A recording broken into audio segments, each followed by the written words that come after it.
This is the KoperCrabb Podcast. I'm Cheney Crab. I am Devin Townsend. Today on the podcast, we have our boy Anup Sastry. Fucking Anup Sastry!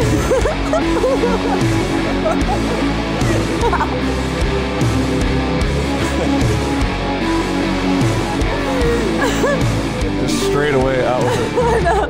Anup, do you remember when we were on tour together and there was a girl who was freaking out in the front row over you? I don't remember this. No. Dude, what? It became like a total thing for us. She was like staring at you and she was gyrating. She's like, fucking Anup Sastry! Well, we didn't actually see it. It was like... I think Evan. Yeah, you don't remember it. Evan saying this later on that night? He was like, dude, there was this girl in the front, she was freaking out, and she was like, she couldn't contain herself anymore, and then she was like, fucking Anup Sastry. Oh, I do remember that. Oh, now you remember. Oh my God. Naveen's impersonation of her, it made your mind go back to that very moment. She was I just remember generally remembering holy fucking shit Anup Sastry or something like that. Yeah. Well, that was kind of happening a lot on that run. We were on tour with you were playing for Monuments, and it was like Granted, we actually there was some met Anup before fans that. out there, dude. Dude, there really were. The Anup thing was just spreading across the country at that time. Everyone was fucking stoked on Anup. Yeah. Oh man. Kind of like a pandemic, of Anup. Well, I guess because you put out solo music and stuff, and I guess no one's gonna ever get to see it live, right? That's pretty cool that you guys felt that. I didn't feel this Anup wave at all, but that's cool. Really? I thought there was Anup is a little Anup sweeping wave across the nation right now. I thought there was a little Anup wave. I mean, at least every few days there'd be somebody who was like, Anup, what up, dude? That kind of a vibe. Well, I remember we were playing Voltage Lounge in Philly, and next door, Under Oath had just reunited. And there was an Under Oath tour, and there was a guy in line for the sold-out Under Oath show next door, and he saw you. We were hanging out outside in the back, and he saw you, and he started freaking out over you. But it was like, oh, cool, man. You're going to the Under Oath show next door, but you're this huge Anup fan. Yeah, that show is actually really packed for them playing right next door. I know. Yeah, I do remember that. Well, I think it's like that there a lot.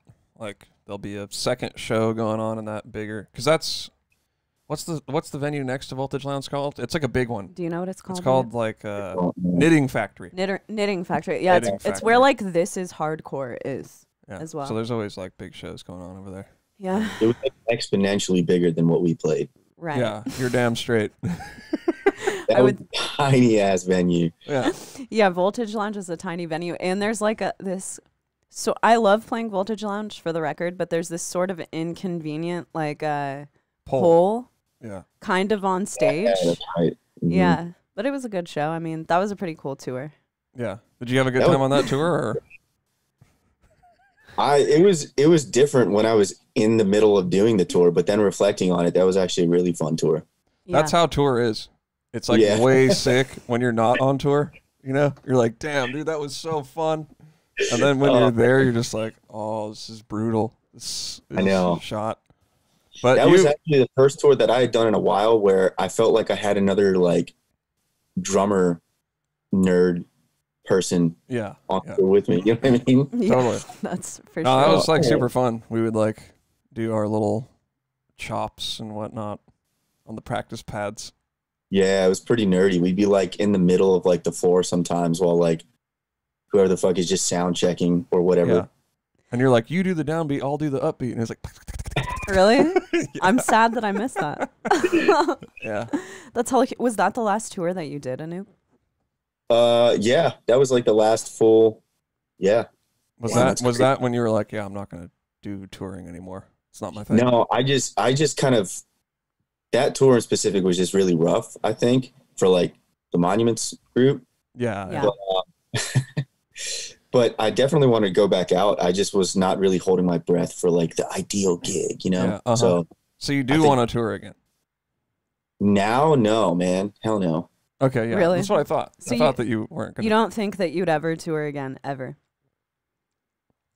Maybe, but like right now, I really don't want to like do that. Yeah. Yeah. Well, right now, no one's doing it. So. Yeah, exactly. Yeah. But on the other hand, go ahead. Well, even if it was a thing right now, I don't really know if I'd be like jumping to, like, I definitely don't think I would try and start a new project and like actively pursue that, because that just sounds ridiculous. Yeah. Take it from us. It sucks. It's a struggle. Don't do it. Don't do it. I mean, dude, it's got, it's a mountainous terrain. There are peaks and valleys and up where you go up and you go down, but it's, I don't know. You guys are also established though. You know what I mean? And you've been doing it for a minute. So it's like, it's not like a new project, you know what I mean? Like a new thing anymore, right? Like, yeah, not anymore. A new project? Oh, shit. But no, I was actually thinking about that today, how you basically removed yourself from the idea of touring, and like, that's pretty cool, but I don't know if I could do that.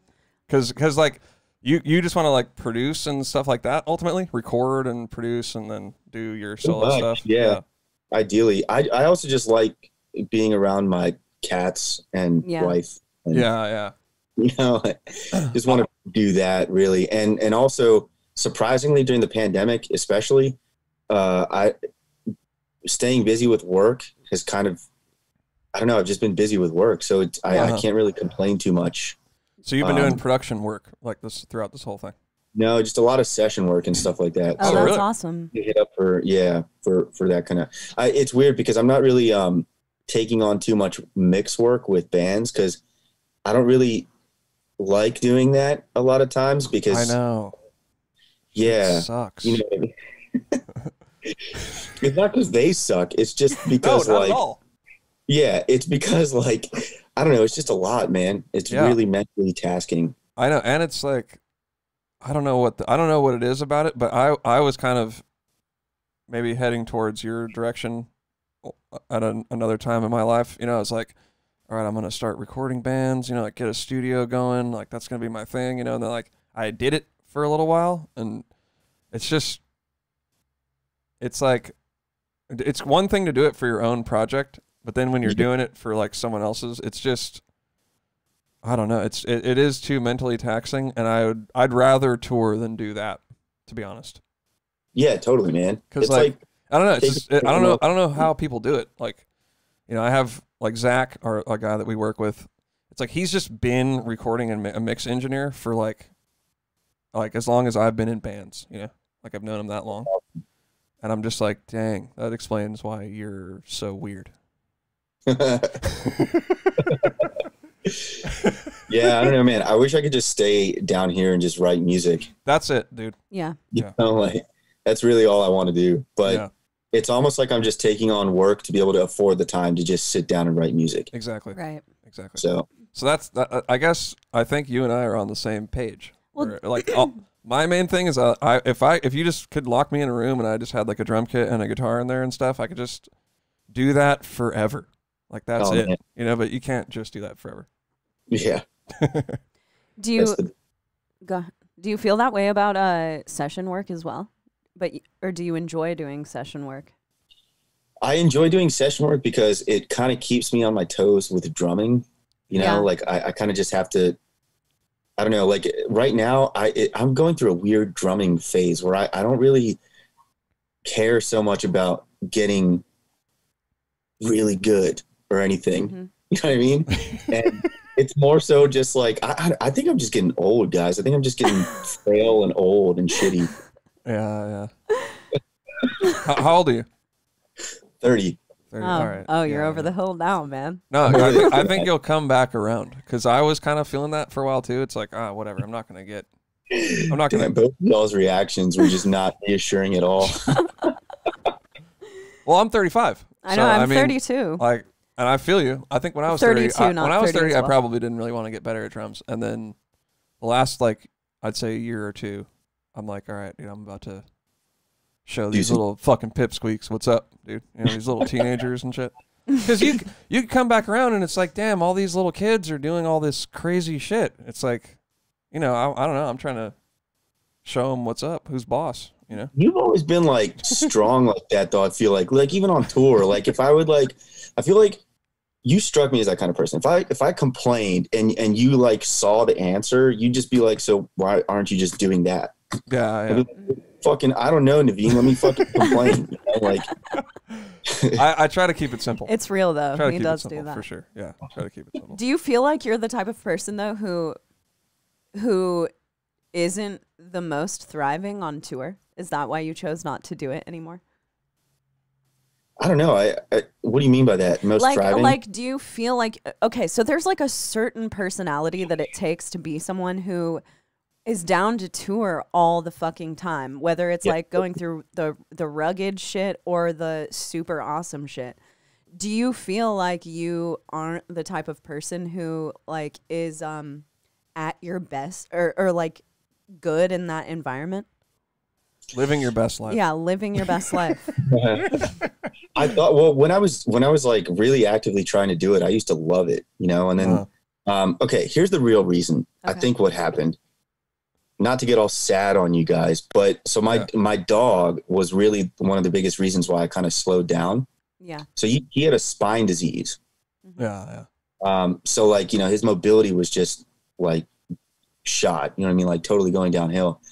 And that was like a big factor. And it was because whenever I would travel, it would require having to either transport him to my parents' house and them watching him. But like, it got bad, man. There was like a year where I had to like manually do stuff like, you know, expressing his bladder. Oh yeah.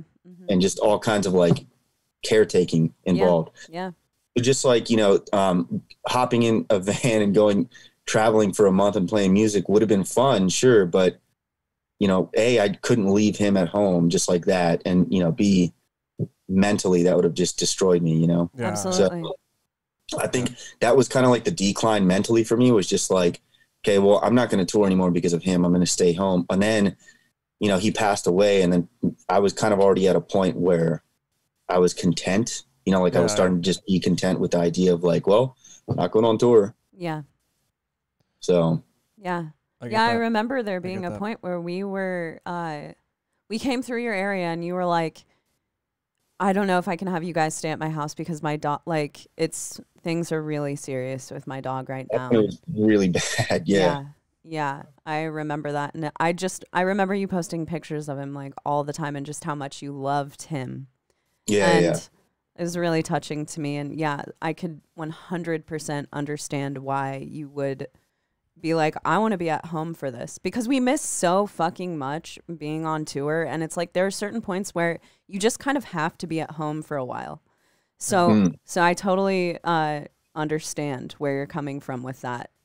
And, you know, I wonder if there are ever points, I think about things, like I think about the idea of if Naveen and I were to have kids, like for me, you know, that means like touring isn't a thing. So there are real like life decisions involved in touring that you don't necessarily think about when you're dealing with, oh, I just want to go play music. There are things that come up in life that you actually have to deal with and decide, you know, am I going to be home and like be a part of real life for this time, or am I going to go off on tour and not really pay attention or be a part of what's going on at home?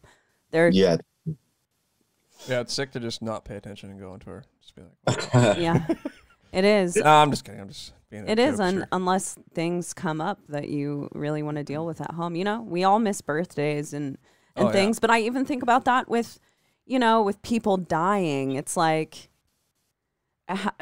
you just come to a crossroads where it's like, fuck, I actually need to take some time off from doing this for a while. So totally, I totally get it. I tell my wife like anytime the discussion comes up, because she's never toured herself, you know, like she's played shows with bands and stuff, but she's never just gone out and toured, especially like, you know, with her own material. And I don't know, I just tell her, you know, if that's like something you want to do, you should absolutely do it. there's like this you have to think about logistically, but like that's just like anything else. If it's something you want to do, you know, there's just all these logistics you have to think about, but you should totally go do it. Yeah, because it's a hell of an experience. So absolutely, because your wife is a fucking amazing guitar player. If people don't know that, she's so sick. Maru is such a... How did you guys meet in the first place? Because she's from... Is she from Portugal? Uruguay, South America. Uruguay. All right. Well, I was on tour, and she was going to school in Chicago, and then her and her brother came to a show when we were playing in the area, and that's when we met. What band were you playing with? Intervals. Oh, word. Yeah. So how long did you play with them? And when was that? That was like probably quite a while ago at this point, right? That was forever ago, man. That was like, I don't even remember when that started, like 2011 or something. It was myself, and well, I was like one of the first original members along with the other two guitar players and our bass player at the time. And then it was 2015 when that stopped. Okay. So Intervals was originally like not just Aaron's project. It was a band originally. Yeah, it was a band. Mm-hmm. Oh, so okay. Why did you stop touring with them? Oh, man. Oh, boy. I mean, I guess he just wanted to be his own thing. Uh-huh. Mm-hmm. And there was like a lot of really messed up shit that happened for him to get to that point. But it involved like not having us in the band anymore. Okay. So you kind of wanted to keep going, but it was... Oh, yeah. At that point? Yeah. Everyone who wasn't in the band anymore, I'm basically trying to say we got kicked out without not... You can say it. Yeah. I mean... He probably won't listen to this. I mean... Yeah, but like it was weird. It's okay. We got beef with him too. He stole Travis. So. Oh snap! I'm just fucking around. But yeah, he just wanted to do his solo thing, man, and it kind of makes sense, you know, like because I guess that's the thing now is to be a guitar player and like hire all the musicians and go to your shit. But like, it's just shitty how it happened. Uh-huh. Were you putting out solo material at that time? Yeah. Mm-hmm. Okay. Yeah. So were you in the mic or were you in the band when Mike Semeski was there was a vocalist at that time? Yeah. Mm-hmm. Wow. Yeah, Mike. We let go of Mike, which was really shitty, and I don't know, that sucked to just do that. And then we like held vocal auditions. Oh really? And then last minute it was like, just kidding. Aaron wants to be instrumental. And we were like, what the fuck, dude? There was like all these vocalists that did like YouTube videos and shit. And we were just like, whoa, just kidding, you know? And then like, and like everyone got let go. So, yeah. I mean, that sounds weird or whatever, but honestly, dude, bands are kind of messy, dude. And they're like kind of weird. Every band has some skeletons in the closet. I mean, including our band. Yeah, I'm sure there's someone out there saying something about us right now. You know, I'm not going to act like I'm a fucking angel. Like, there's all kinds of weird shit that's happened. Yeah. For sure. That is it's true. It's true. But the thing is that when you start dealing with bands on a basis where it's like, okay, this is like the band is getting paid, the band is bringing in money. I feel like when money starts getting involved, this is, for the record, not what happened with our band. When money starts getting involved and the band becomes a business, in businesses, things go awry. In bands, things go awry. It's kind of what happens. Dude, like the band music, what do they call it? The music industry, right? Music biz. It's weird, dude. Dude, it's fucking so weird. Volatile, but like it's crazy. Fascinating. I know. It's totally fascinating. Yeah, now, I don't know. Now I kind of just... I don't get too emotional about it, you know. I'm just like, it just is what it is. But that's like a learned thing. Yeah, for because, sure, dude, obviously. At first you get really emotional about this shit. Oh, you know? Oh, yeah, for sure. It's like, how can you not have your emotions tied up in when you're playing in a band, you feel like it's your life. And it is your fucking life because it has to be, because there's not any other way to do it, really. Yeah. Band or die, man. But so what's up, dude? There's never gonna be a Anup Sastry live thing. I know. That'd be sick, man. though. I wish. I so wish. I really do. I've had like these stupid little like things like, you know, where I'm just like daydreaming about like playing like my own shit and having like you up there on stage just like fucking singing shit. That'd be sick. That'd be sick. I'd love to get like I've even thought about it. Just like it'd be so cool to get like Ollie or some shit on guitar and just like a 3-piece up there and just play all of the angry stuff, you know. But like I don't know. That'd be heavy. That's never gonna happen. Yeah. Why not? Because I just want to stay here and just delete it. Well, maybe you should do back to my house. What about doing something like that as like a stream? You know, so it is live, and you got like a guitar player with you. I think that could be really fucking cool. Like I'd watch it.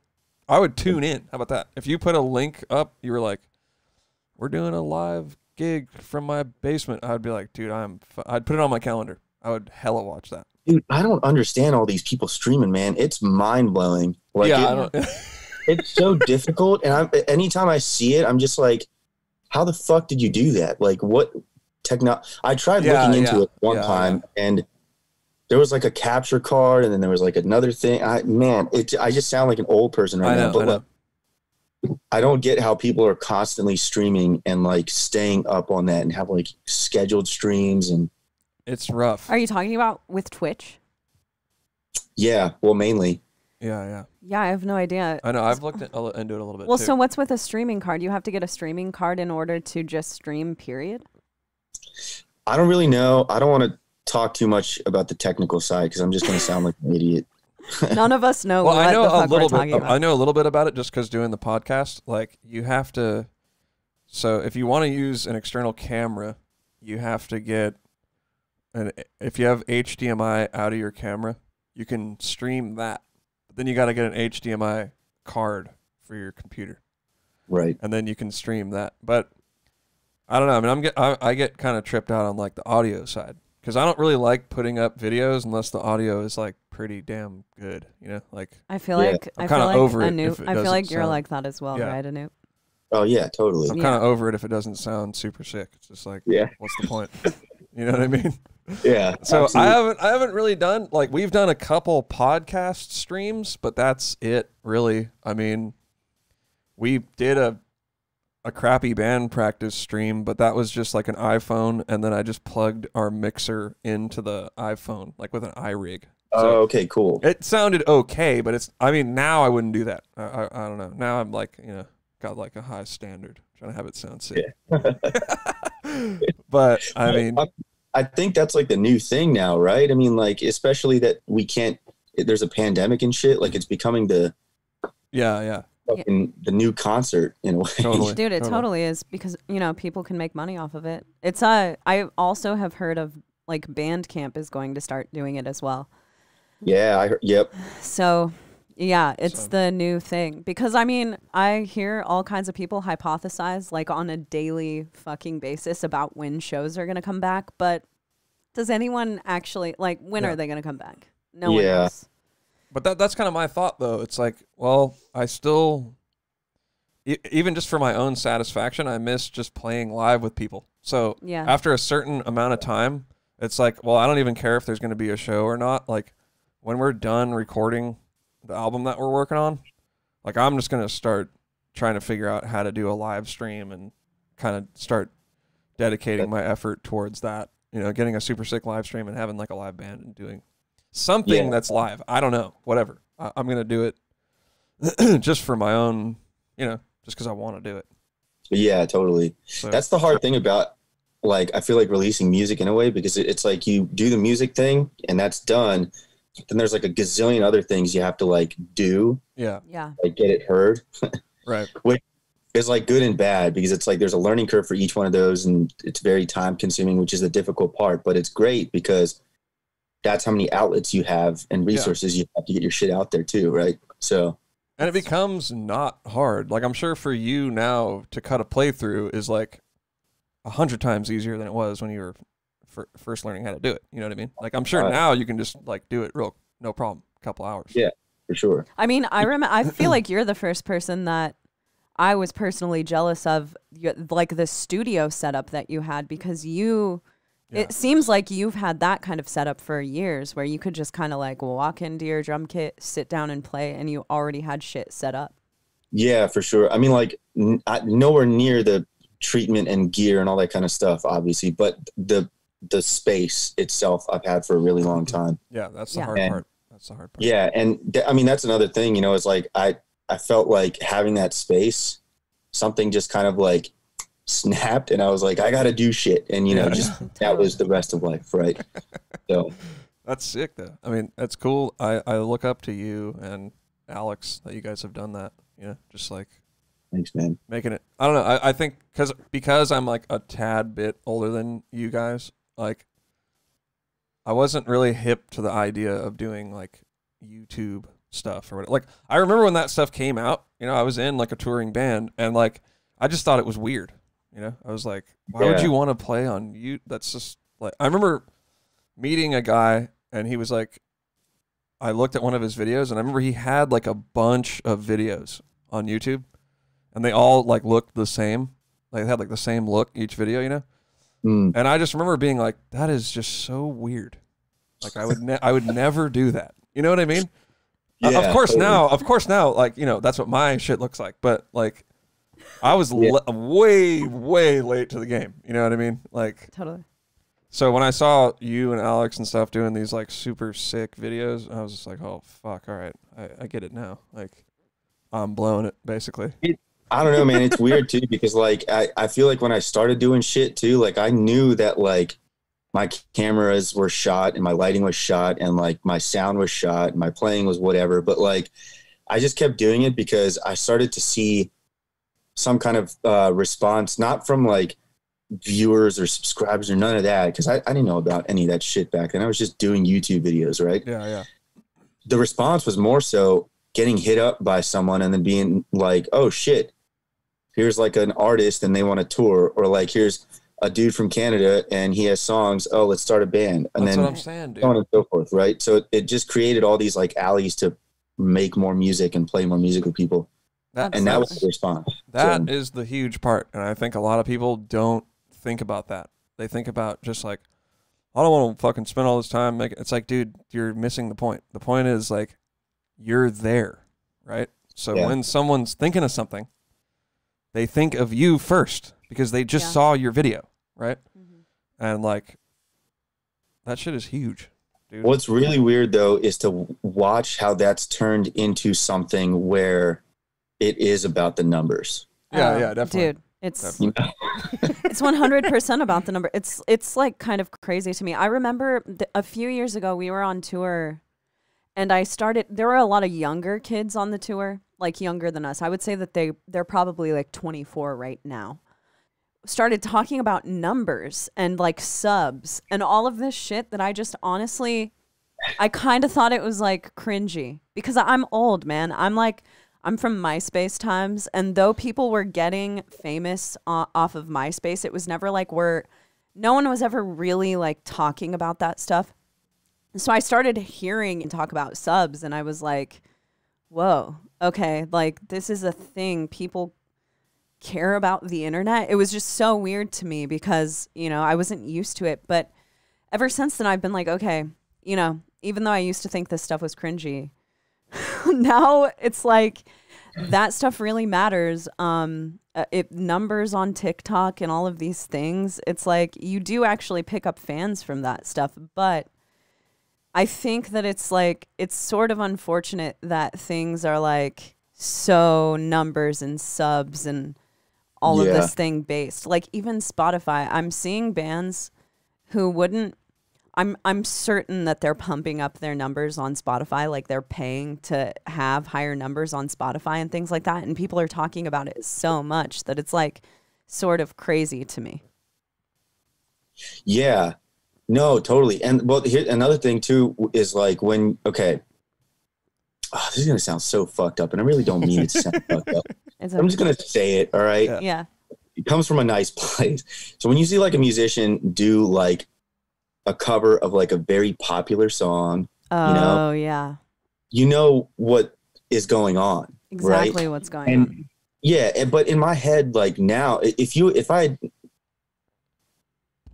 had seen that like several years ago, I would have probably been a little bit more upset about it. But now in 2021, I just see that and I'm kind of like, good for you. Like, you go get it. Yeah. Definitely. I hope the algorithms choose you. I know. It's so real.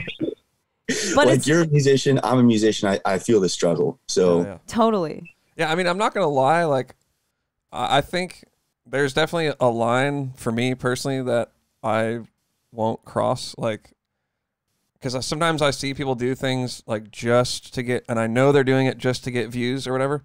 So for me personally, it's like a balance between what I actually am into and what's gonna get some views. Like. We did like a little Dying Fetus cover, all right, a couple months ago or like a month ago. Yeah. But dude, I'm not gonna lie. I was like, hey, I'm gonna go. It's funny that I'm gonna say this in public, but I was like, I want to do a Dying Fetus cover. That would be sick, right? What did I do? I went to Spotify and I was like, I'm not gonna choose a song. I'm gonna choose their top most played song. Oh damn, that's smart. That's what I did. I straight up, dude. I was like, I'm picking the top most played. If I'm going to cover one of their songs, I'm going to pick one that's the most played song. Yeah, it wasn't even the Fetus song I would have naturally gone to. I would have naturally gone to something off of like Destroy the Opposition or something. But I will say, so to counteract that, I have gone and been like, maybe I'll do another cover of like another band and I'll go check out their top song and it's like a song I'm not feeling. So I'm just like, I'm not going to do it. You know what I mean? So I was like, that song is super sick. And it's their top song. You know what I mean? Yeah. It's got to kind of, I can't fake it. I'm not that kind of a person. So I have to genuinely be into what I'm doing or I just won't do it. I feel you, man. And I have that too, like that balance that you described. Like there has to be that balance, Yeah. So sometimes they intersect and that's the sick shit. Yeah. That is very true. Something that's really like perplexed me is reaction videos, because you'll notice that reaction videos are also to only the most popular songs. Yeah. Everyone is trying to hit that algorithm and it's like, dude, do I really need to see like 24 reactions to the new Slipknot song? What is not up really with those like videos? Slipknot has enough exposure, but I guess that's how people are also getting famous for reaction. I don't really know what's expected to come out of the reactions thing. I think that's such a weird fucking thing to do. It's so weird. I've never watched one. And it's so, okay, I've watched a few. There are some people who are fucking famous for this. They're famous for doing reactions. And it's like, go ahead. You go ahead. No, I was going to say, I've seen a whole bunch for like comedians and stuff. And like those channels have a shit ton of followers. Mm-hmm. And all they do is reaction videos to comedians, which... Wait, they react to comedians or they are comedians reacting to stuff? Reacting to like a stand-up or whatever. Okay, that's weird. Yeah, that's weird. Or like it's a group of friends. And sometimes it is actually fun because like during a pandemic, I guess, you see like a bunch of people on the screen laughing with you and you're like, oh, I'm laughing, but even though it's all like fake. But still, you know what I mean? So like, fucking fake. I can kind of see the appeal to that, but... I still think it's such a weird thing to just pick something and be like, I'm going to react and try and focus on the numbers for reacting to something someone else created. What I think is weird is that I'm starting to get afraid that people don't have their own opinions anymore. I'm starting to like, that's what I'm saying. Like concerned. The numbers start to dictate the opinion. Yeah. But if you go with just the raw, like the most popular stuff, I think sucks, right? There's something that's real. Everyone loves it. Chances are I'm going to hate it. That's just how it is. Yeah. So that's just for me personally. Mm-hmm. So yeah, like I said, I have to temper it with like what I like versus what might get a lot of play. What's that called? Overton window or something like that? Is that what it's called? The Overton. No, it's like you're talking about the two circles. Yeah, there's like the two circles together. And then they meet, not and then there's called the little that. thing. Oh, Venn diagram? Venn diagram. Yeah, Venn diagram. There it is.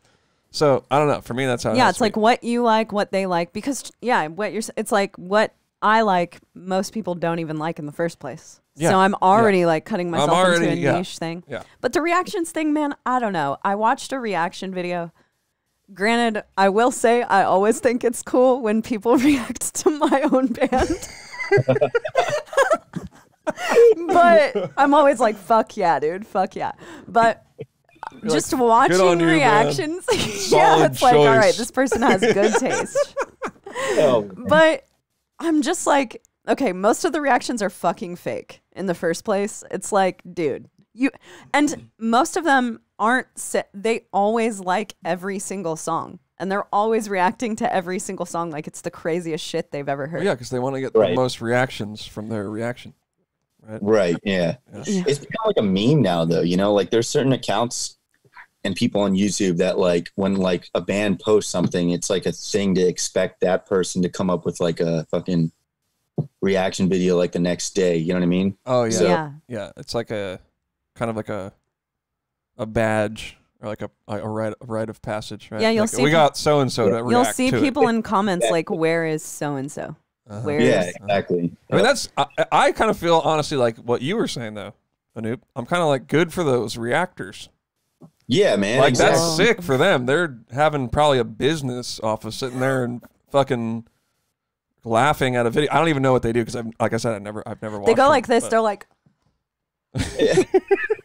you know, they're like, "Oh shit!" Maybe I should it's start. Crazy. I could crazy. see myself getting into that. I feel like field. Yeah, I feel like Anup with your like eye thing that you do, the like wide eyes that you know. Thumbnails are always so fucking intense for that stuff too. You know what I mean? It's like it's the most ridiculous stuff. Yeah. Starts just like, "Hey everybody, how's it going? So today I'm going to be reacting to," and you're like, "What the fuck?" You know? Oh, yeah. The thumbnail was like his brain like coming out of his head and like yeah. Exactly. Yeah, I do you spend a lot of time crafting the perfect thumbnail for your YouTube? Dude, I suck at thumbnails. Yeah. You suck at thumbnails? Yeah. I bet you don't. I bet you don't. I know. But you don't. No, I'm pretty sure I do. Show us one right now. They're pretty bad. I don't know. I just don't spend a lot of time on it, I guess. So, well, that's better than me because I like just realized like a couple months ago that you're supposed to make a thumbnail. That's when I realized that I was supposed to make a thumbnail. Like, wait a minute, you don't just like choose like a frame from the video? Like, you know what I mean? You upload. No, I actually remember the very first time somebody, because I made a video with another guy about I don't know 5 or 6 years ago, whatever. Okay. And I remember he put the video up and it had like a picture as the thumbnail. And I was like, this wow. is 5 or 6 years ago? It was probably more than that. It was like, that's some time. It was probably like shit. 7 years ago. But he put a different picture on the video, right? Mm-hmm. And I just, like I said, I don't know. There's something about me. I'm just like slow. I'm like a caveman. Because I was just like, I thought it was really weird. I thought it was weird that he would do that. I was like, why would you make a separate thing when we have the video? You know what I mean? Dude, like, it's like every good idea I just think is like dumb and I miss out on it. Same. Hence me thinking about. I mean, I don't know. There probably is an aspect of like numbers and everything that is sort of cringy. But dude, me thinking that was cringy, it only hurt me in the long run. That's the thing. Yeah, that's the thing. Anytime something new happens, I just get like annoyed. You know what I mean? Like thumbnails, for example. I finished doing all this shit for a drum video.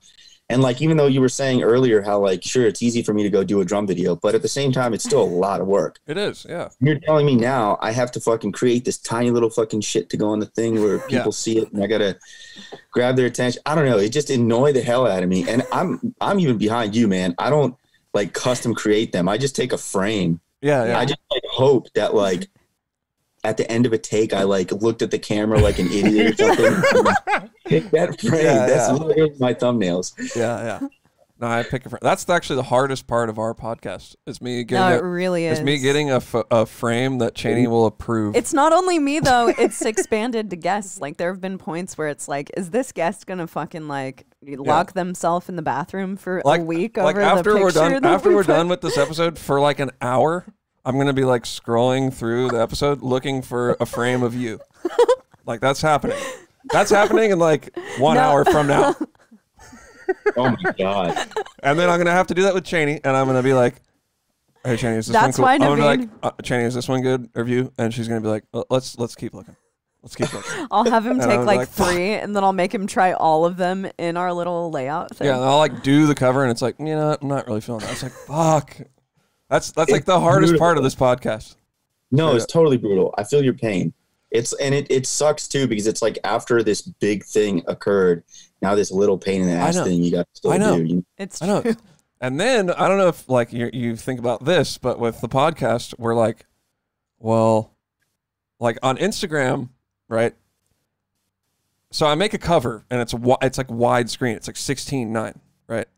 But on Instagram, if you post that, when you're just like, I don't know what this is called, but when you're just looking at someone's like Instagram page, feed. You just go look at it. It's all just a bunch of little squares. Yeah, Instagram. So it's like all the text is like cut off. So I'm like, well, fuck, the Instagram cover needs to be a square. Dude, but so now I got to make 2 fucking covers. This is honestly the most painful part of running all of this shit is that Instagram and Facebook change at like rapid speed. So every couple of months, there's some fucking new thing that I have to learn about Facebook shopping or Instagram shopping or Instagram Dude, it's impossible. pictures or Instagram now won't. Well, I don't know if this was ever, but like if you shrink down a certain size photo on Instagram, we were learning this last week. Okay. It only shows you 3/4 of the photo. If you post it like lengthwise, Yeah. right? Like if you take a DSLR and you turn it sideways and take a picture, right? That's not how Instagram does it. They do it at a different ratio. Right. So it's like the other night I was like, all right, dude, I'm about to take some soup. Like when I posted my new guitar, I was like, yeah, it took me fucking so long. I took all these sick pictures, edited them in Photoshop, did the whole thing. And then I go to post them. I'm like, dude, these don't, like, the guitar is fucking cut off. And there's no way to. And then it's like, yeah, you can put a border on each side. But I was like, that's fucking janky. I'm not doing that. Yeah. So I was like, fuck it. I'm just going to do it all again, But I was bummed. That's brutal. Yeah, I was bummed. This is like the most petty shit that I'm complaining about. But the thing is that this is the type of shit that you have to deal with. It's crazy. You're not just a musician. Yeah. None of us are just musicians. It's like we're also Photoshop experts. Yeah. Why do I know how to use Photoshop? Yeah, that's insane. And it's like you're literally a musician. You're like a marketing strategist. You're fucking like all this other shit on top of just that. It's nuts, dude. Do you guys get? Do people like ask you about social media sometimes? Or like, what should I do? Yes. Yes. I'm just like, my response usually all the time is just like, dude, I have no fucking clue. I got lucky and I continue to get lucky. And I don't think anybody. It's true. I don't think anybody knows. I think everybody's just trying their I got best. hired to do social media marketing for a weed company based on my band and my own accounts. And I'm like, well, you don't understand that, like, I didn't like go out and get this. I mean, I didn't tell them that, but it's like I didn't go out and fucking get their shit. Like people just, Yeah. It's very, I don't know, you have to learn new stuff all the time. And now it's TikTok. TikTok is a whole new world. I had it for like 2 weeks and I deleted it. Yeah. Just like, I'm not doing it. I can't do it, man. I'm sure I'm like losing some shit, but it's like it's totally worth it for me. I'm all right. Do you do Twitter? I have a Twitter, but I don't really post anything music on it. I basically just follow like a bunch of like otter pages. Oh yeah, like actual otters.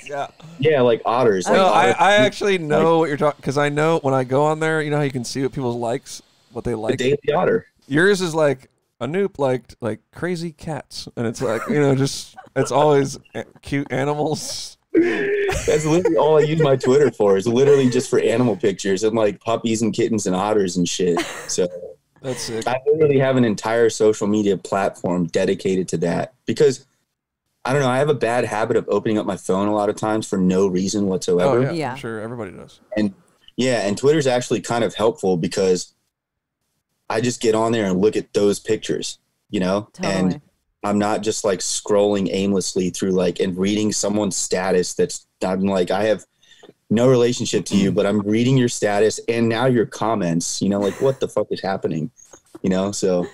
With Twitter, it's like Twitter is the one platform that I never scroll on because I just the layout of it doesn't work well with me. So it's the one platform that I just post shit on and I never read anything because I still don't really understand what's going on with it. Yeah. So I just never, I don't know. What's funny is Twitter was the first, besides MySpace, social media account that I got. Like I got one like 15 years ago or something. Before Facebook? Yeah. Like I've had a Twitter for so long, but I never really post on it. And I think I could do well on there because I can like think of shit that's kind of funny, like just Hey, you guys, I had a fucking viral Twitter post I know, you a did. few weeks Yeah, ago. you did I don't have know a if viral anyone Twitter saw post. this, Yeah. but The Cannibal Corpse one. it was about George Fisher's neck. And like everyone retweeted it. And so someone made it into a meme. yeah, so one of the only posts that I've ever posted on Twitter went viral. So I feel like I'm like, you know. Wait, so that meme comes from something you posted? Bro, that was my you've seen Twitter. the meme? I've seen the meme. Yeah, I made it, Anup. The meme was I made it. The meme was a comment to her Holy shit. Twitter tweet or whatever you call there's it. He With made a his neck meme that being was thin? in reply to me. The neck Yeah. fin. Yeah, that was Chaney's Yeah, I made Twitter. that. I made the post on Twitter, and then like Metal Injection took a picture and reposted it. And then That's someone insane. made it Yeah. into a, yeah. So wow, look, there Anoop it is. knows me, and he doesn't even know that it was Not by getting your me. credit That's for fucking that, cool, dude. That's cool. The other day, I was in like a George Fisher Q&A, and someone was like, "George, have you seen the meme about you?" And I was like, Wow. "Dude, I've made my mark on this planet." That's pretty cool. I feel like when you do those things, it just like at some point belongs to the internet then. Yeah, Yeah. definitely. Definitely. It's in the ether of the internet. But yeah, man, I don't know. Does the internet get you down? Do numbers and all of that stuff? Does it get you down? Not really the numbers, it just how quickly it changes. And then my brain does something that I'm sure is very common. And it's like, you know, when you're just scrolling and scrolling and scrolling, it's like you're seeing everyone else's highlight reel, right? Of course. But you're seeing all these people's highlight reels and you're adding it up into just like this single person almost. And you're kind of saying like, wow, look how successful this single person is. And what the fuck am I doing right now? Yeah, You know what I mean? Yeah. And that is like the biggest thing I've luckily been able to step back from and just be like, okay, that's social media for you. Yeah. You know, But dude, so look at, I mean, have you ever just looked at your Instagram? You know? No. So yeah, I do that like quite a bit. I'll like look at mine and I'm like, damn, if I wasn't me, I'd be like, this fucking dude has got all kinds of sick gear. He's just like killing it, you know? So I'm just like, yeah, I mean, that is me. It's just whatever. Who cares? You know? Oh yeah, for sure. I've gotten to a point, man, where like making a post on Instagram legitimately causes me just so much anxiety that like I just try and get the post done and then just out and then done. I'm like, don't look at it. You don't and hang out? like, huh? You don't hang around, respond to people and stuff? I might like respond to a few questions that day just to maybe like show that like, oh, I'm trying to engage. But then like, really, I'm just like, oh my God, that was the worst thing ever. And I'm past it. Wait, what's bad about it? You don't like the post? I don't know. itself? I think it's like this weird thing of just like, you know, it's almost become like this currency, Yeah. you know, Fuck social yeah, it has. and it's just weird that like, for whatever reason in my brain, I'm so afraid of like losing that currency when it's really not that big of a deal. Wait, so you think that something that you post is going to cost you followers or It's not really that. It's just like, oh, is this going to do good? And then it just Oh yeah.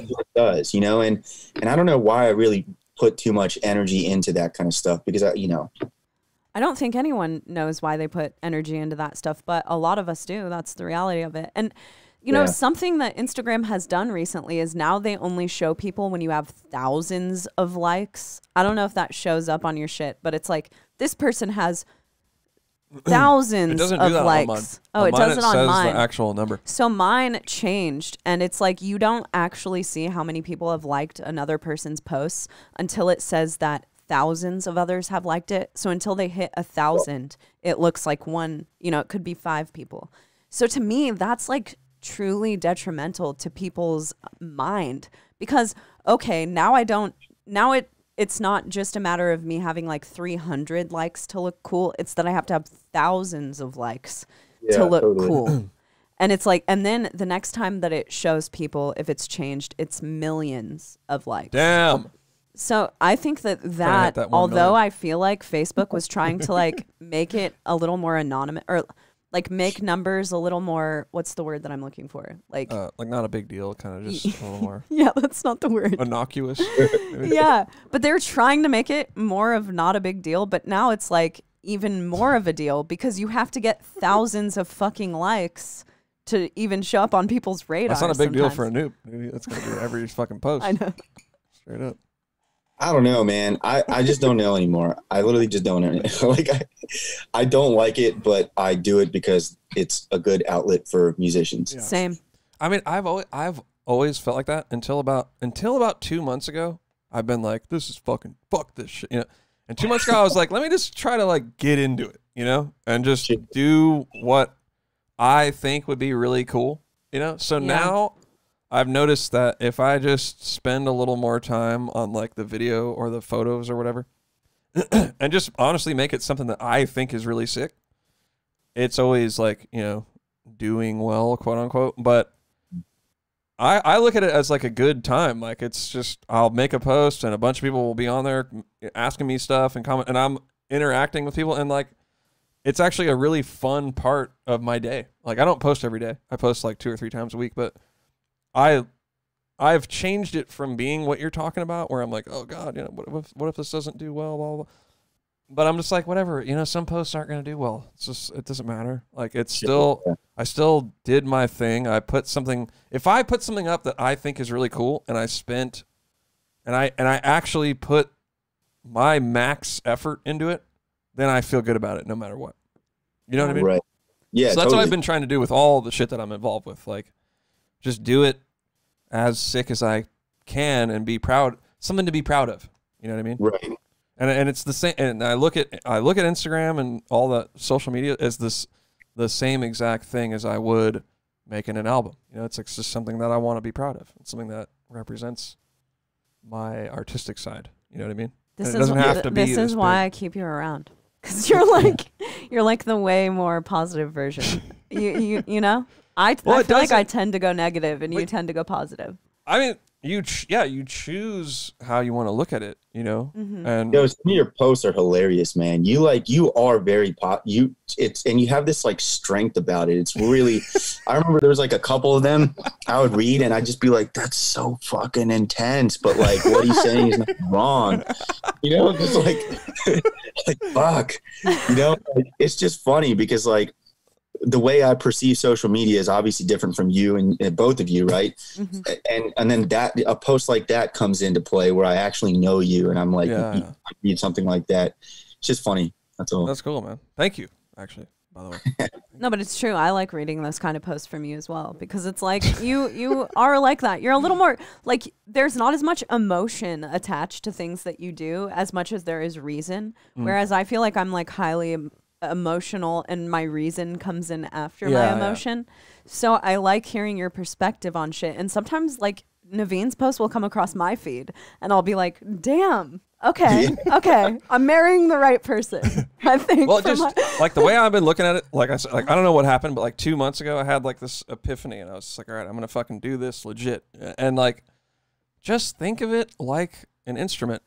You know, it's the same as like a guitar or a drum set, and there's a way to use it that's creative and fulfilling, and just use it for that. Yeah. And honestly, I used to get more, I don't know, affected, if you will, by Instagram and stuff. And now I actually probably go on Instagram and Facebook.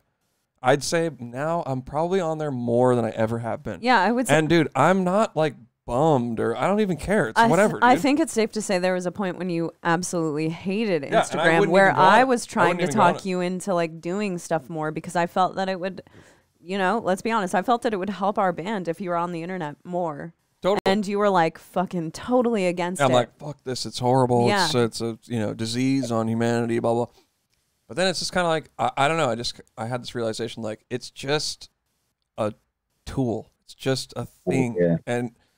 And I actually started thinking about like, what if there was probably people who were like, oh, you're going to go on tour? That's so lame. Like, just play music in your own hometown. Why do you got to go on tour? You know, like every step of the way, there's probably people who were mad about the new thing that's coming into play. Yeah. Right. So, and I've been like that. Like I said, I've missed out on so much shit. Like, dude, I could have probably been like the #1 YouTube drummer. I've known about fucking YouTube since it came out. You know, I've had a practice space and a drum set and a camera since forever. But I was like, oh, that's fucking corny. You know, fuck that shit. And it's like, I don't know, just trying to do it a little bit different now. So I guess that is kind of positive in a way. Anyway, fuck, dude, I don't even know what I'm talking about. I got to do more of that. I got to start like reminding myself that it's a tool, you know? Yeah, dude, it's it totally is. And Anup, I feel like you're one of the people who's just totally benefited from it. From the outside, it's like you've really done well on the internet. Like you have people who are interested in all of the shit that you do. You've never toured a solo album, and people know about your fucking solo material. Like when I was on your solo EP, it was like, congratulations, Cheney. You know? Yeah. You know? It's like people know about your stuff, and I feel like it has worked out for you. So, you know. Yeah, totally. Damn. Well, that's means a lot. It's real. By the way, I've never probably told you that song. It's like you and her. It's such a fucking sick combo. I was so fucking jealous. I was like, fuck, this is... Dude, we reference so it so sick, often because dude. that, like, I did your song, I think 2 years after the last Entheos album. And I feel like I just, like, you know, I did, like, a whole pitched screaming thing on your song that I didn't really bust out in Entheos. And I've had multiple people who I've been in a band with tell me that was my best work so far. Like, when we did the song, I was like, what the fuck, dude? You've been holding out on me, man.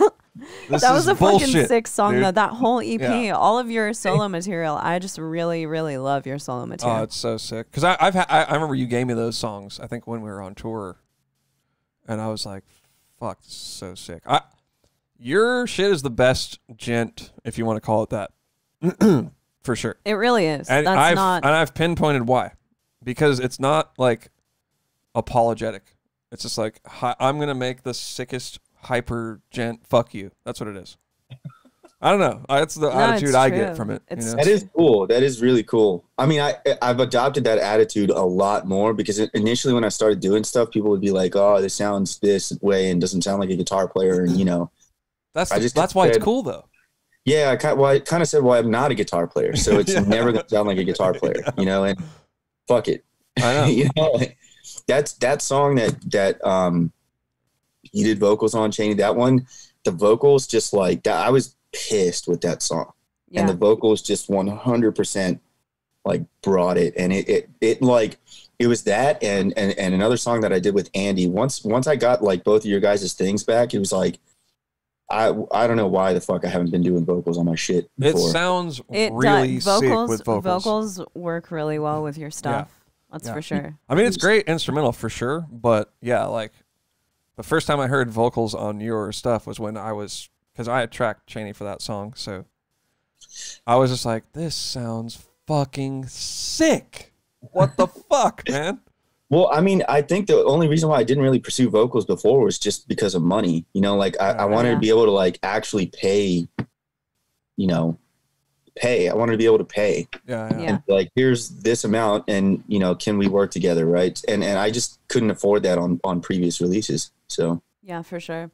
I think that also for your stuff, as far as you not being a guitar player, and I've had to explain this to multiple people because, dude, people hear that. They cannot tell that you don't play guitar, first of all. They have no idea how you're doing it. But can you kind of explain how you do it? Because people are really intrigued by that shit. And I personally have like hyped up some of my drummer friends. Like, dude, Anup just like puts, like he's not playing guitar. It's fucking sick. And you can be a band without playing guitar. Yeah, man, music technology. It's pretty fucked up these days. It's so real. But, I mean, all the guitars are just pretty much just heavily edited. You know what I mean? Like a lot of times I'll have like the gist of like, you know, what I want to do for a riff. And obviously because I don't play guitar, it's not very constructed in my head, but I like know approximately like certain notes I want to use or like maybe a slide or whatever, or like a tapping thing. And I just record it note for note. And then some of it I might actually try and play if it's like a grouping of 3 notes or something, you know, or something really easy.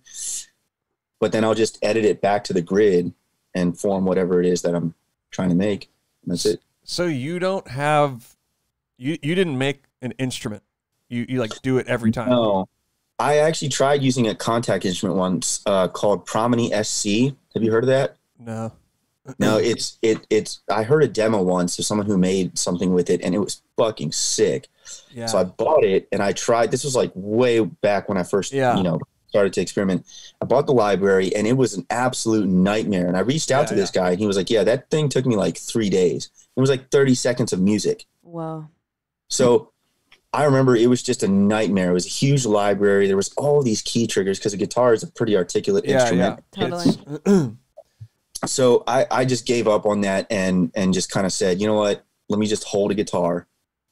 It's a little bit more intimate with the instrument. You know, I'm looking at the fretboard and the notes and I can actually be there and visualize it a little bit more. So every time you're tracking new notes. Yeah. Okay. Wait. Okay. So literally every note, you're like going in and recording one note at a time. You're tracking one note at a time.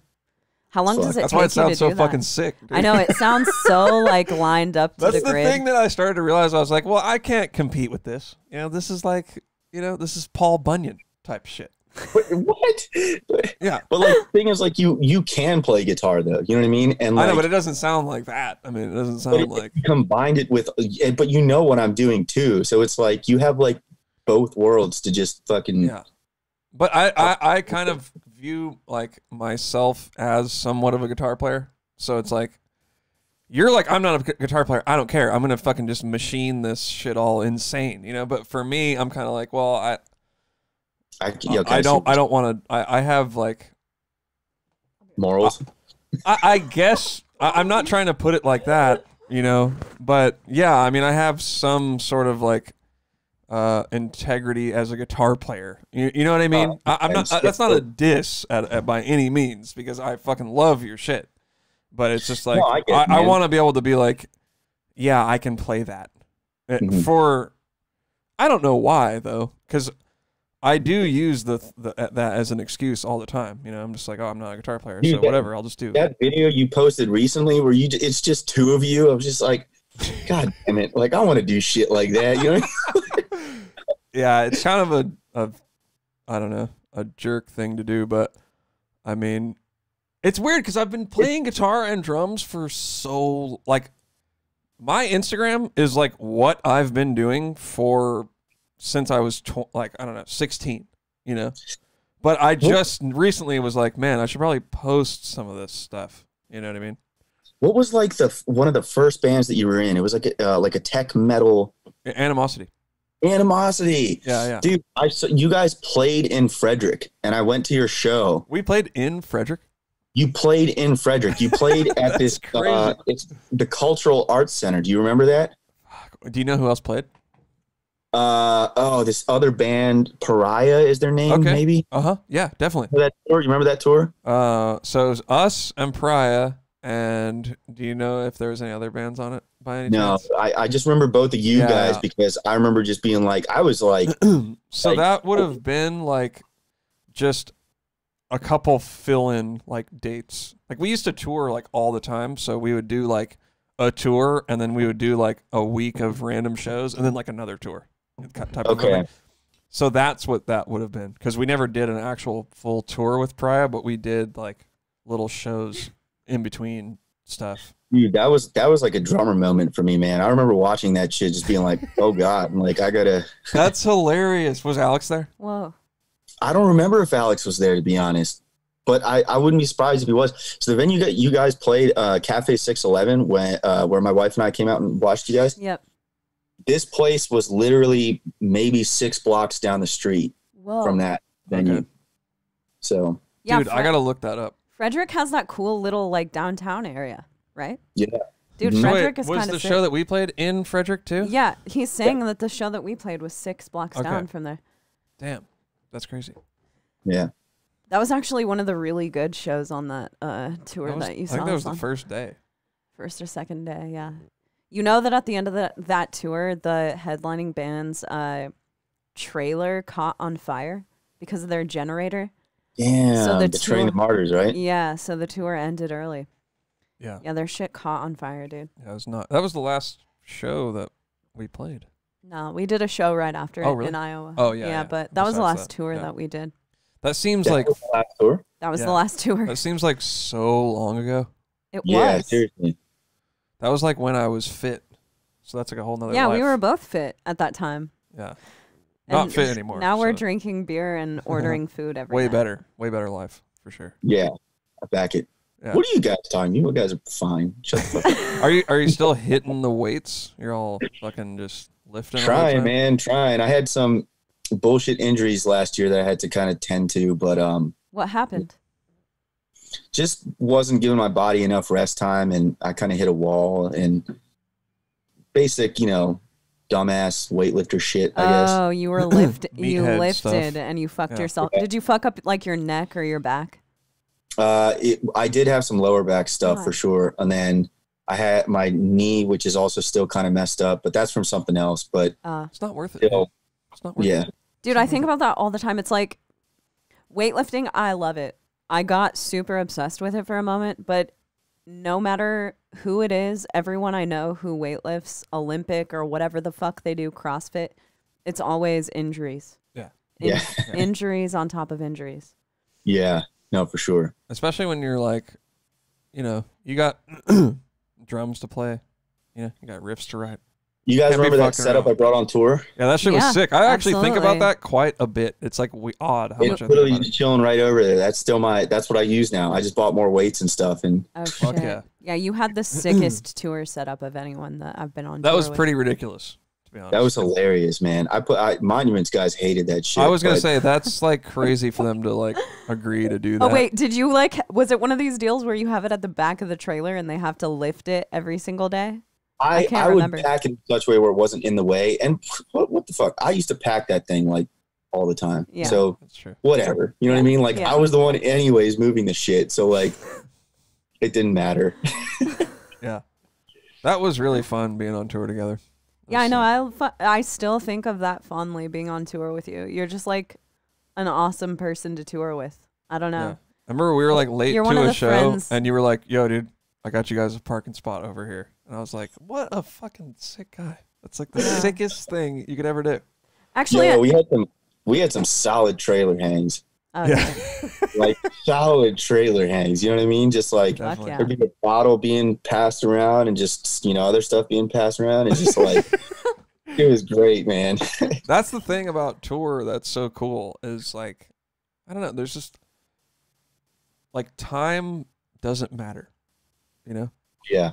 Like I think about that sometimes because I remember being on tour like a little bit younger, and I remember we were just in like Subway and we just didn't have any like we were like way early or had a day off or something, and we were just like in Subway for like 3 hours, like just sitting there and just like shooting the shit, and it's like no one does that, like, oh, I gotta get home, and that's so cool to just be like, I don't know, I'm here.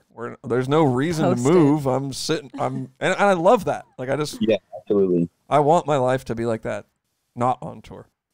Yeah. Some people pull it off, but I don't. At home, I'm like a madman. It's like. Yeah, I'm like a product of like a routine. You know what I mean? Yeah. And sometimes get way too lost in it. Yeah. Yeah. So I've recently started to try and introduce just full on off days.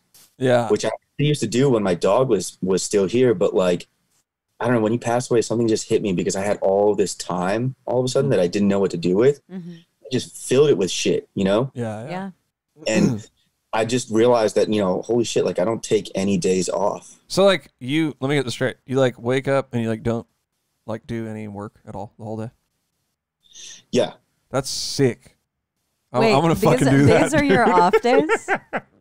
That is an off day. That's what my wife and I define an off day as, is that we literally wake up and we'll usually save something like, eggs and French toast or something, and I mean, the off days that we had in 2020 were fucking amazing. We just literally stayed on the couch and watched. Yeah, that's sick. And the thing about it is like, it's not really being lazy. It's almost like productive in a sense. It is. It is for sure. It is. Cause we need to do that. We were just talking about that today. We were like, dude, I don't think we've like just chilled, like had a chill day. And I can't even remember the last time. It's always like, all right, what are we doing today? We're like cutting videos and we're fucking blah, blah, blah. or we're going to work. Like we have, you know, day jobs and stuff. And it's like, dude, they can be anything for me. But the biggest thing is that I don't do anything music related, and I absolutely do not reply to emails or like any of that shit. And like, there was an off day where all I did was just like clean the garage and like fucking, you know, then I just went and sat on the couch.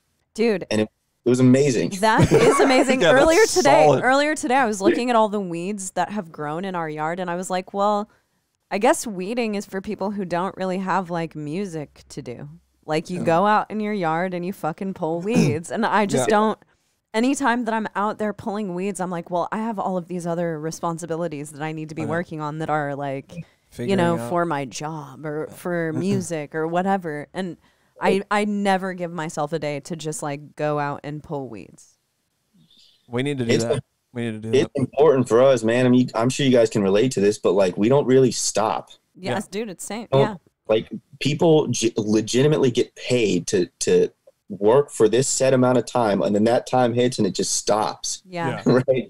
We just don't do that. That's not like how our shit works. Yeah. So I have to have my off days every, you know, I have one like maybe once every week to 2 weeks.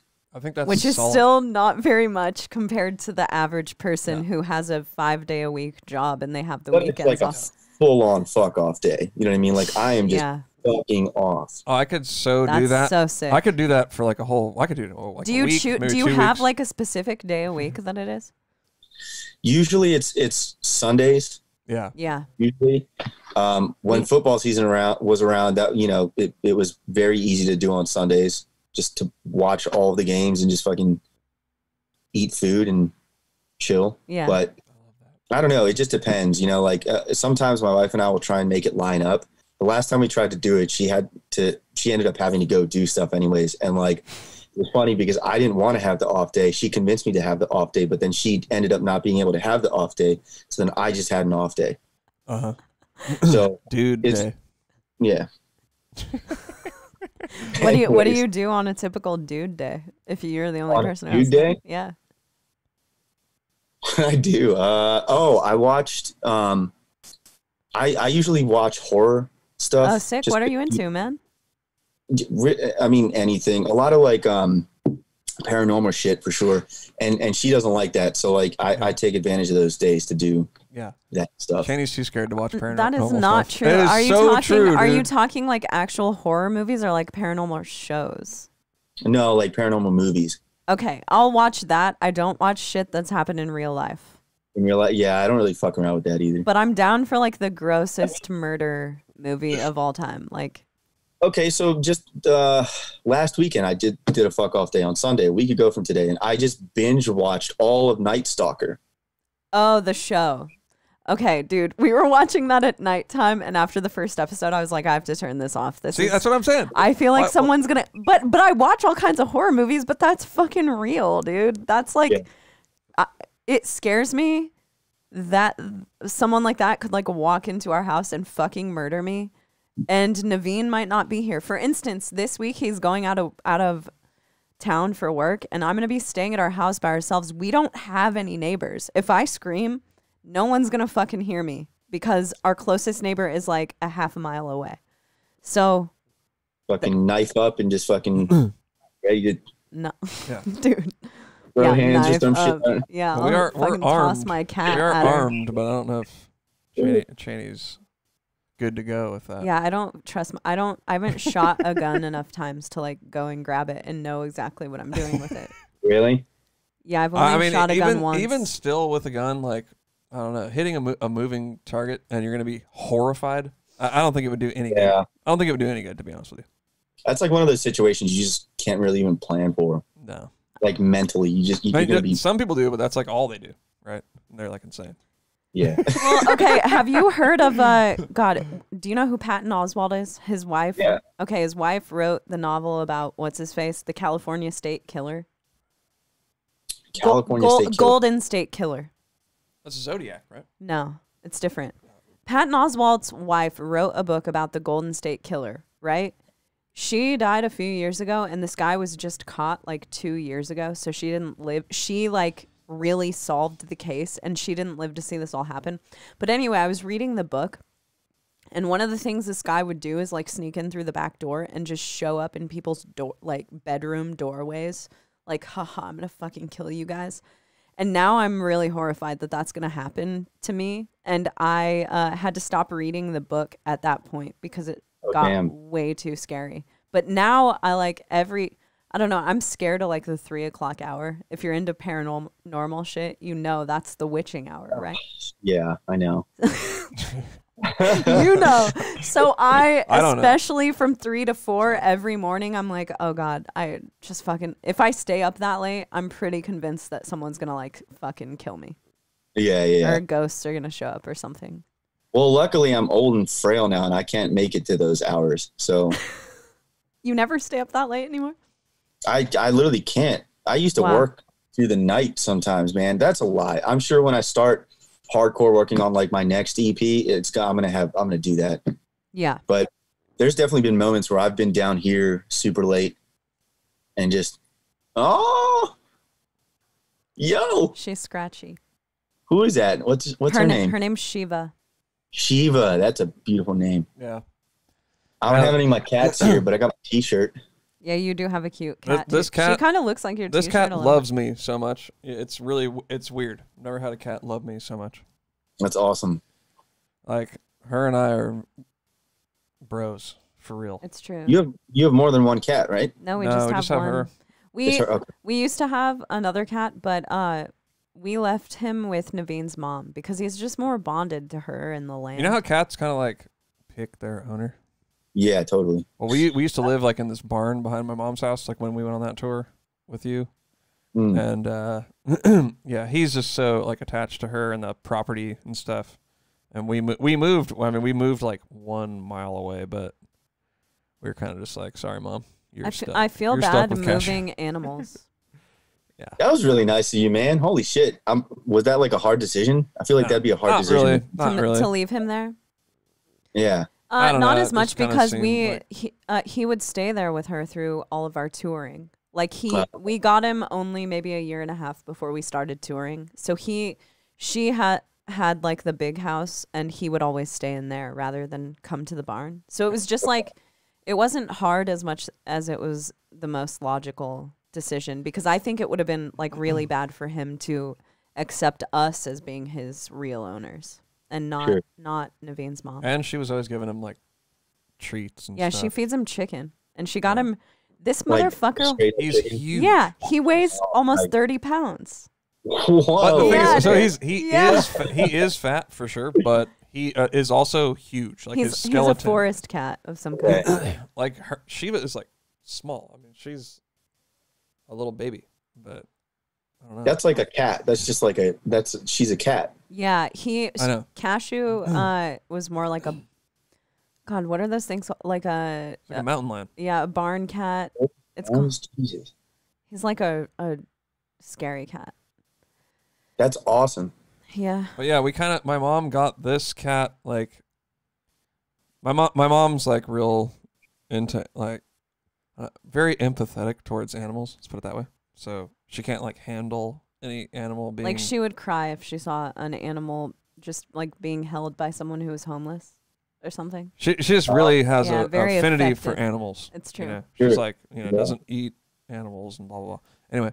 Anyway, somebody had this cat in like a parking lot of a grocery store, and was like, apparently the person was like kind of crazy and was like, "Hey, do you want this cat?" You know, and my mom just was, and it was like she was so small, like when we got her, and so my mom was just like, "Yeah, I'll take her and find somewhere for her to go." And then I think she was like, "Oh, Cheney, you want to watch this cat for a little while?" And then Naveen's mom is Southern also, so she's like, "Oh, hey, hey, Cheney, you want to take this cat for a week?"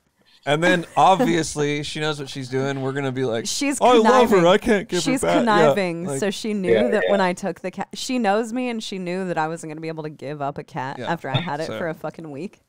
And then I was actually recording. I was in Florida, like working on some music.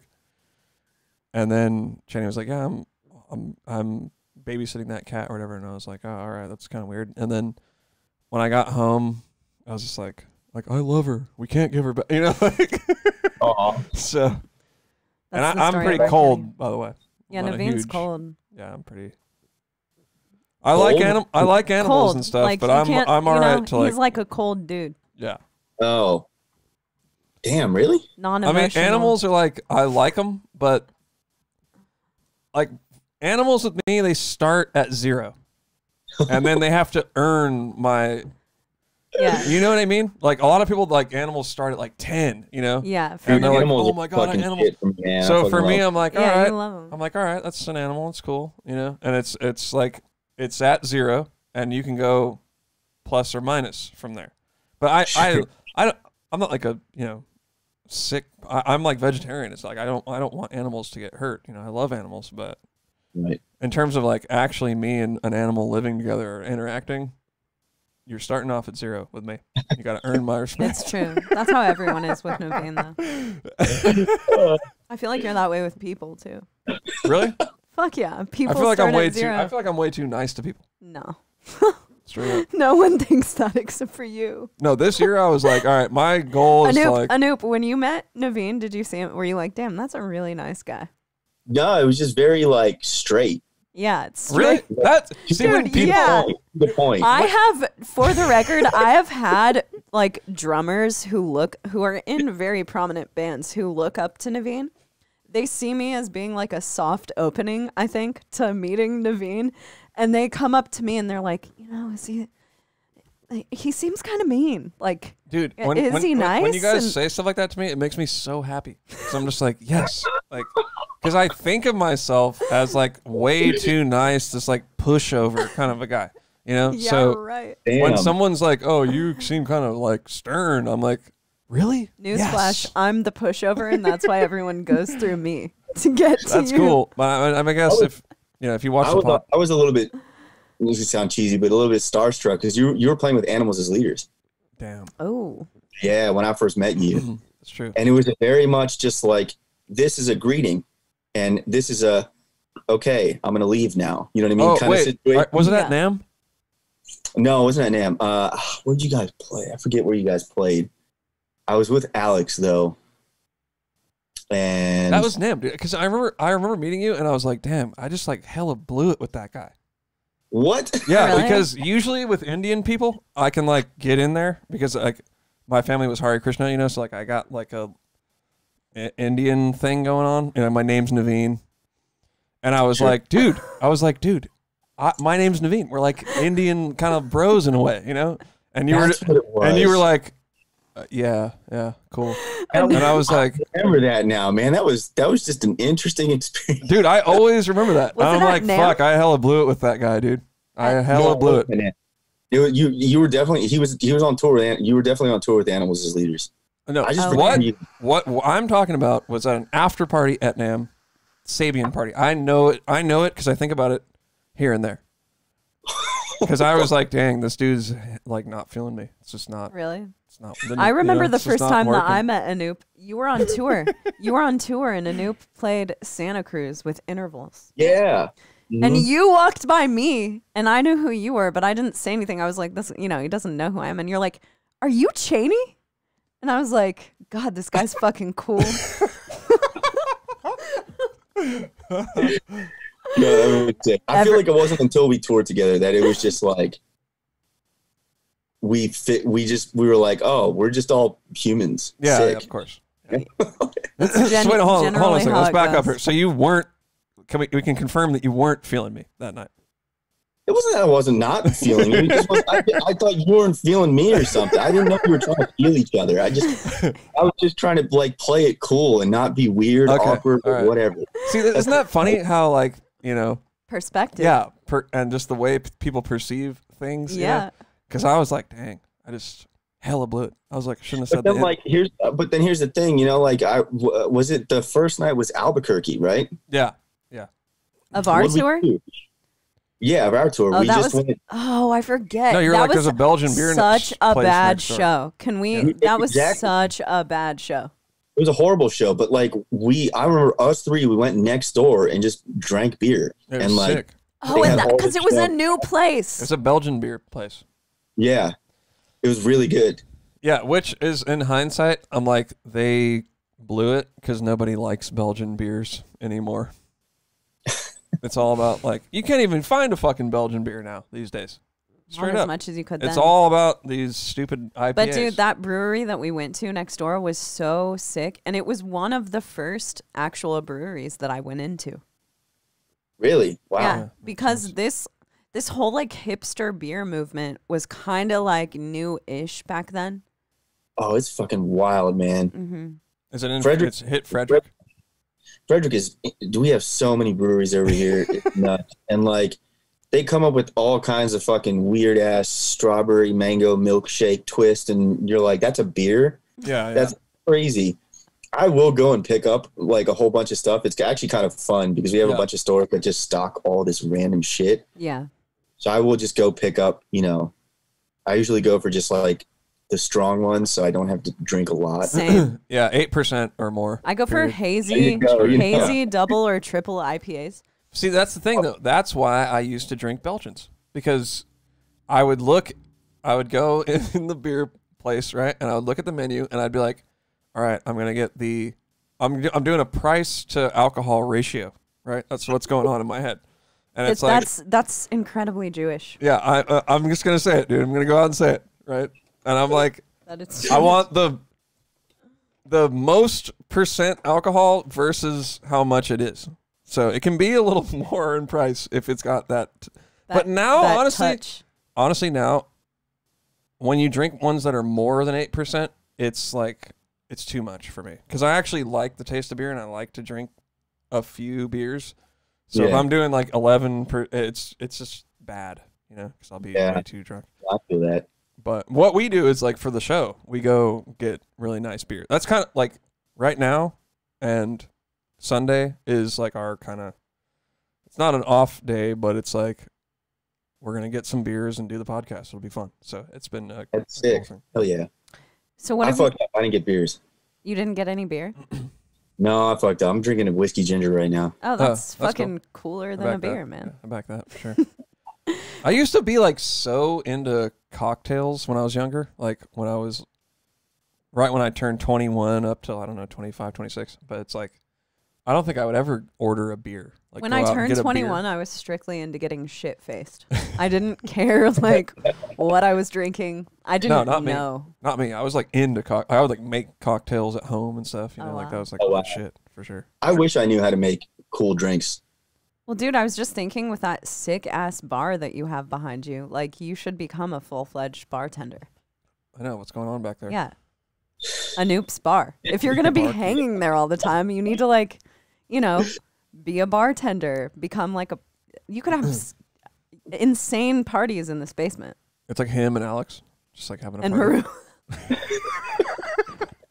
So, hold on. What's up with, like, it's crazy to me that you and Alex are from the same, like, small kind of place. And how long have you known each other?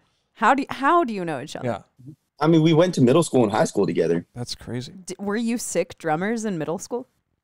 Oh my God, no. It was actually hilarious how we met. So I was like a cliche little nerdy Indian kid and was like in all this accelerated math programs and stuff. So I had to walk to the high school when I was in middle school to take math and like all this other shit and then walk back to middle school. And because of that, it fucked up my schedule. And I was with like another small group of kids that also did that. And basically when I was in 8th grade, we had to take gym with the 6th graders. And Alex was in 6th grade. So I'm just in the locker room one day and we had a mutual friend, Jeff Baker, who was like, 2 or 3 years older than us. And he was a drummer. And I had pretty much just started I was only playing kit for like a year and a half or 2 or something like that. Alex, maybe a year. He comes up to me in the locker room before gym class one day. He's like, "Hey, you're a noob. I heard you really suck at drums." And I'm like, "What the fuck?" Thanks, bitch. And I was like, "Oh, you're Alex. Sick. Let's be friends." Yeah. You should have been like, "Oh, you're Alex. You're a little bitch." Did he look like that? Did he look like that picture of him where he's wearing the Nile shirt and he has long hair? Long hair? No, he didn't have that back then. He still had short hair, and he just looked like a fucking kid, Yeah. So wait, he was in 6th grade? Yeah, he was in 6th grade. And you were in 8th grade? Yeah. 8th grade. Wow. See, this is when the age gap really shows. Because I bet at that point I was like on tour or something crazy like that. Or what? Well, that's what I mean, because like literally a year after that point maybe is when I saw you in Frederick play on tour. That's what I'm saying. Like, holy shit. That's when now it's like whatever. What year did you graduate? High school in 2008. Okay. Okay. You graduated a year after me. That's just crazy to think of. Yeah. So Animosity broke up in 2008. So we did like the end of the road was 2008. Yeah. Yeah. So kind of crazy. But dang, so you guys just hit it off, and that was that, huh? Yeah, pretty much. I mean, we were both just doing like the same shit too. You know what I mean? So it just kind of was inevitable. Yeah, I guess that is fucking crazy. Hang out. To like. Were you interested in drums when you met each other? Yeah, we were already both playing like drums, and we were each doing like our own thing, and we were just all about it and super obsessed and stuff. And it's kind of funny because like he'd come over here and we'd have like sleepovers and shit. Yeah, that's sick, dude. That's and the best. Yeah, and like there's a picture that keeps coming up in our memories for whatever reason. I just shared it the other day on Facebook, but it's like a picture of us sitting over there with just a big old apple pie, and it's just Alex and I both like around it. You know what I mean? So like we used to just do shit like that before all of the fucking touring and like everything else. And it's definitely weird to think about. So do you guys like chill still pretty good amount? No, unfortunately. I've been going over there recently because we're working on some stuff, but like, yeah, like, I mean, we just both are busy and doing shit all the time. And before the pandemic, we were actually hanging out. Like he came over and we made pizzas one night, which is fucking sick. But that's pretty crazy though. Do you have any siblings? I have a sister. Mm-hmm. Okay, so she wasn't like getting you into metal though, right? I'm assuming this. No, she's younger. Okay, so dude, it's like everyone kind of has that person, like that sibling figure that kind of helps them get further into metal. And it seems like Alex and you like had that metal bond. Like for me, it was a best friend. I don't have any I'm the oldest in my family. My sister's 8 years younger than me. I was like, but my best friend and I like latched onto each other. We were the metal fucking people, and we got each other into more metal. Is that were you guys doing that a lot, like getting? Yeah, absolutely. Well, because a lot of musicians that I would play with and try and pursue like a metal band with, he would be also pursuing something with them as well. And like there was all these guitar players that both of us just played with. You know what I mean? We were just like the two drummers sleeping with all the guitar players. Dude, totally. I know it's a shame that neither of you are a guitar player, so that you could just be in a fucking band together. I know, right?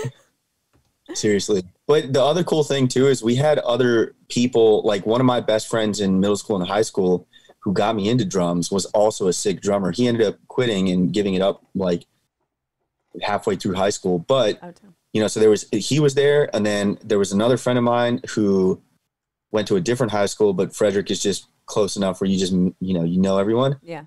He was one of my best friends and still is, and he was a sick EDM producer. Oh shit. And he still does that shit, but he was also a great drummer. So like, I don't know, it was cool growing up with other kids that were sick at drums and pushing you, Yeah, that's really awesome. So it's like the same shit on tour, literally the same shit on that tour. Like the only other time I had that feeling was on an Intervals tour with, who was it with? It was Intervals, North Lane, Texas in July, and Structures. Remember that band? I know the name. I don't think I know the name too. Yeah. Okay, but Adam Gray and myself were literally doing the same shit that you and I would do. Dude, okay. I am generally not into like metalcore is just not my thing. But like 3 days ago, I saw someone post a video of Adam Gray.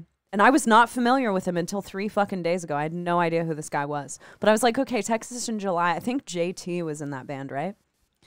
Yeah. I think so. That's why I checked him out. Maybe he wasn't even in the band, and I was just checking it out. But I was like, it was an Adam Gray drum cam. And I was like, holy shit. Like, that guy is dominating. He's fucking sick. Dude, he was so solid. It was just like every hit that he was doing was full of intention. And just like fucking sick. He was probably like one of my favorite drummers to watch live because everything just had intention. You know what I mean? Yeah. And he also had this fucked up work ethic too, with like practicing drums that I hadn't really toured with any other drummer at that point. This was in like 2013 or some shit that was like that, the way he was, you know, with practicing drums and just like, here's the thing that I need to improve on. The path to that is from A to B. Yeah. It's pretty clear. Yeah. So I'm just going to do it, you know? Totally. You do that shit, Naveen. It's fucking freaky. He does do that. I don't. No, I could be way better. You totally do. But be way better. Just because I was searching Adam Gray the other day, what does he do now? I don't know. I mean, I don't know if he's really playing a whole bunch, or I think he is, but I don't know. I know he also might have been in like a motorcycle accident. Oh no. And was like, you know, recovering from some injury stuff at some point, but yeah. So he was on the Jay Leno show. Did you know that? No. I said, I didn't know who he was until like 3 days ago. Yeah, he was on Leno's show because he could juggle 3 sticks at a time while playing like this crazy groove. Oh shit. So it was just him? Like, look at this crazy dude. Literally just him, yeah. Wow. Holy shit. Yeah, Naveen, are you familiar with? Not really. You should check him out. The other day, I was truly fucking impressed with this guy. Like, it was... I'm into it. I don't know. You know, it's just like when someone's just hitting the drums with that much intention, it just kind of moves you. And that guy, he kills it. Yeah, usually on like Friday night, I'll like scroll around YouTube, see what's going on with the drummers. You know what I'm saying? But what have you been up to lately, Anup? Like how's life treating you? Same old, you know, just trying to slowly get back into somewhat of like a routine outside of music. So did you start training Brazilian Jiu-Jitsu? I did. I did it for like 6 months, I think. How was it? Did you like it? Dude, it was so sick, but I got really, really hurt. And I was like, you know what? Like, this is super sick, but like I couldn't play drums for like 2 weeks, you know? It's like, shit, like that. You know what I mean? And it's like, dude, the littlest thing could just go wrong, and it's like, okay, now your foot's broken. And it's like, not only could I not play drums, but it's like I wouldn't be able to like go to work. You know what I mean? So oh, that makes sense. I was just kind of like, this is super sick, and I really, really like it, but to me personally, it's not really worth the risk at this point. Well, one thing also is that you were going to like a BJJ spot that was super competition focused. Yeah, like this spot was sick, dude. It's not like I have a friend, like when I used to go to shows and stuff, like hardcore shows and stuff, I got a friend who goes there, and he's like, yeah, you should. I was like, man, I'm thinking about going to BJJ, and he's like, yeah, you should totally come. And like, dude, it was really fun, and like, you can feel yourself start to get better, you know, and you get your fucking ass kicked, and it feels really good. Like you're just, your face will be all like, I don't know. I like getting beat up, you know. I like that feeling. It's really cool. Like you're just being like, I don't know, kind of hurt. Like it's like Fight Club or something. You know what I mean? It's because you're really going hard. Like it's not. Yeah. They're not taking it easy. They're probably taking it easy on me, but from my perspective, it's like, oh my God, I'm getting like thrashed. Yeah. And it was really fucking sick, and I'm really into it. And I definitely will go back at some point. But sick. I kind of, like when coronavirus hit, like they had to shut down for a little while, and I didn't go for like a month or so. And then I was like, you know what, right now in my life, it's kind of makes more sense for me not to do this. You know what I mean? I hate to say that. I'm not trying to like make excuses and stuff, but that's just kind of how it is for me. And like I said, like the guy wasn't trying to hurt me, you know what I mean? But I just fell and I landed like on my shoulder, and it was like, dude, it's still fucked up, you know? And that was like a year ago or more. So anyway, I mean, some people are just like, I don't give a fuck. I'm going to get, like, if I didn't play drums and I didn't, like at my work, I install like blinds and shit, and it's like I got to be able to reach overhead. And dude, like totally. For a couple weeks, it's like that's not happening, you know. So it's smart. It sounds like a smart decision. Yeah, I mean, it's like, what are you gonna do? Yeah, jiu-jitsu? Have you been wanting to get into it? Oh, I've been doing it since like the summer of 2017. Oh, that's fuck! Sick, dude. And you've never been hurt? Oh, I've gotten super fucked up. Oh, okay. Okay. You're like a bigger dude, so you got that going for you at least. Well, the gym I go to too is also incredibly competitive. Yeah. More so, the guy who is one of the black belt instructors there, he also is a huge wrestler. And okay. it's intense, man. Like it is. I mean, there's like amateur and pro MMA fighters too that you might roll with, and you're just like, yeah, it's super fucked up. But like, what really sucked was when the pandemic hit. Obviously, like I was going to this place easily 3-4 times a week for 2.5 hours a night. Wow. And then just stops. You know what I mean?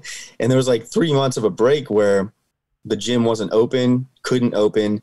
And then finally they started to get onto a thing, and I got like a training partner to just, so it was just him and myself, because he has kids, he's married. He wasn't trying to fuck around with getting COVID and all that stuff, right?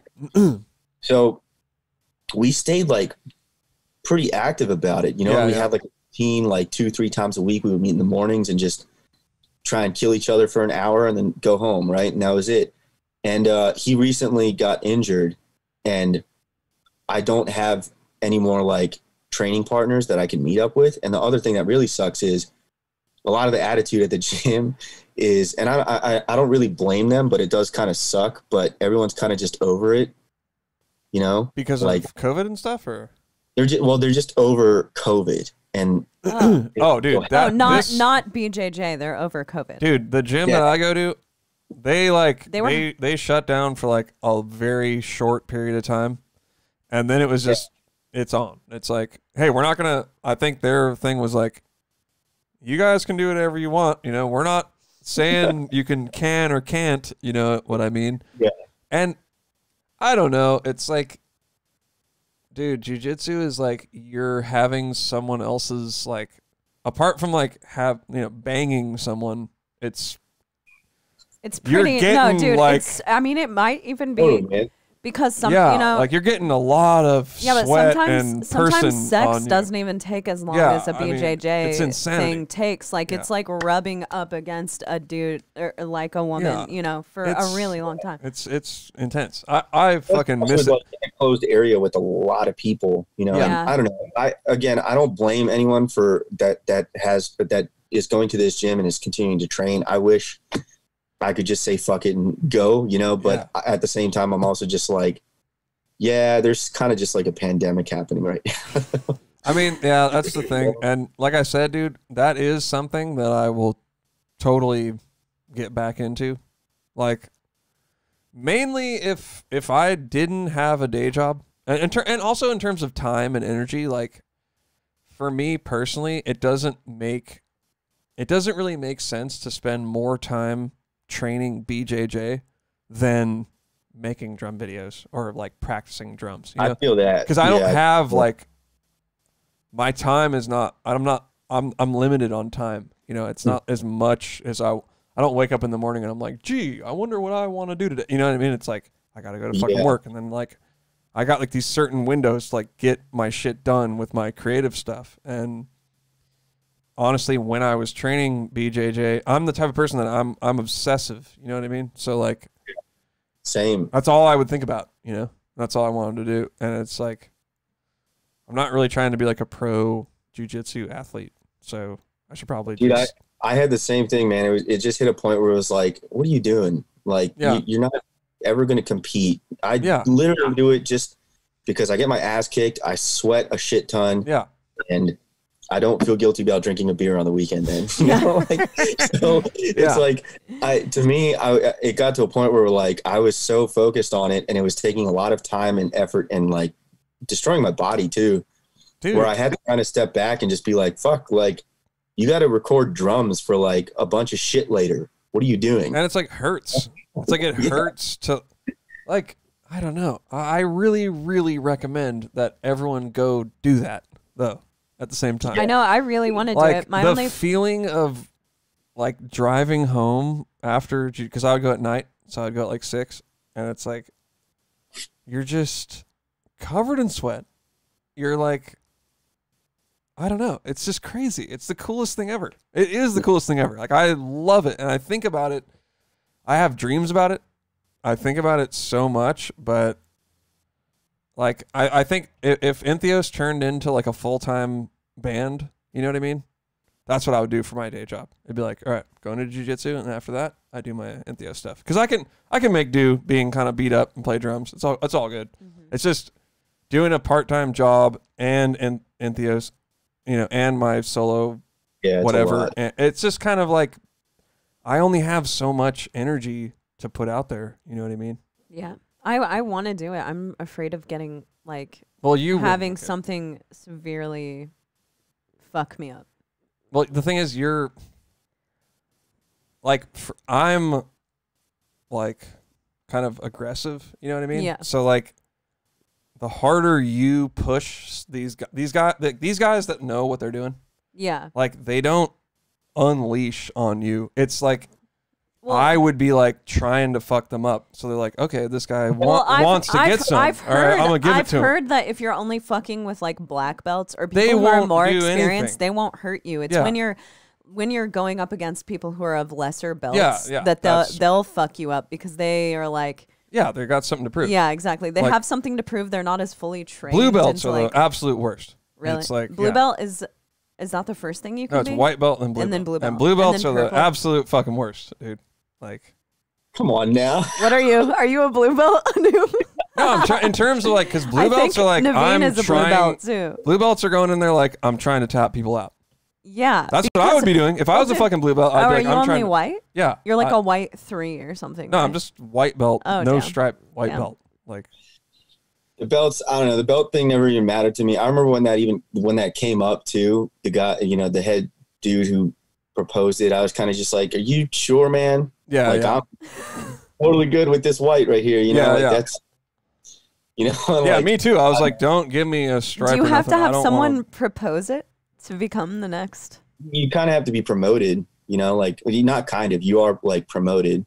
They have like time. I don't know if it was like this at your spot, but they have like times during the year where they'll promote people. Okay. Yeah, because the thing is, but it's also like they're also like paying attention. You know what I mean?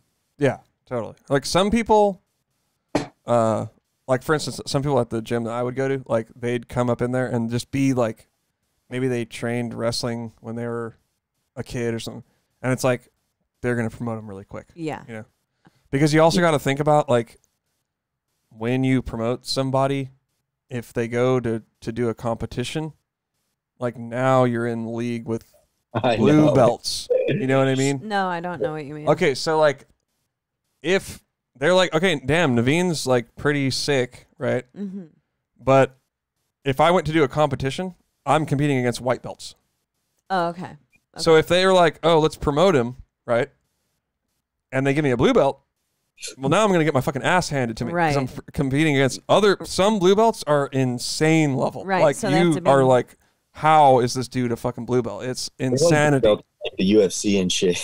Yeah. Like some of the blue belts at the gym that I went to, I was like, dude, how is this fucking guy a blue belt? You know, like cauliflower ear, you know, like, I don't know what it was. Maybe he came from another gym and they're making him like pay his dues or something, but it's like, I don't know. But that shit is so fucking sick.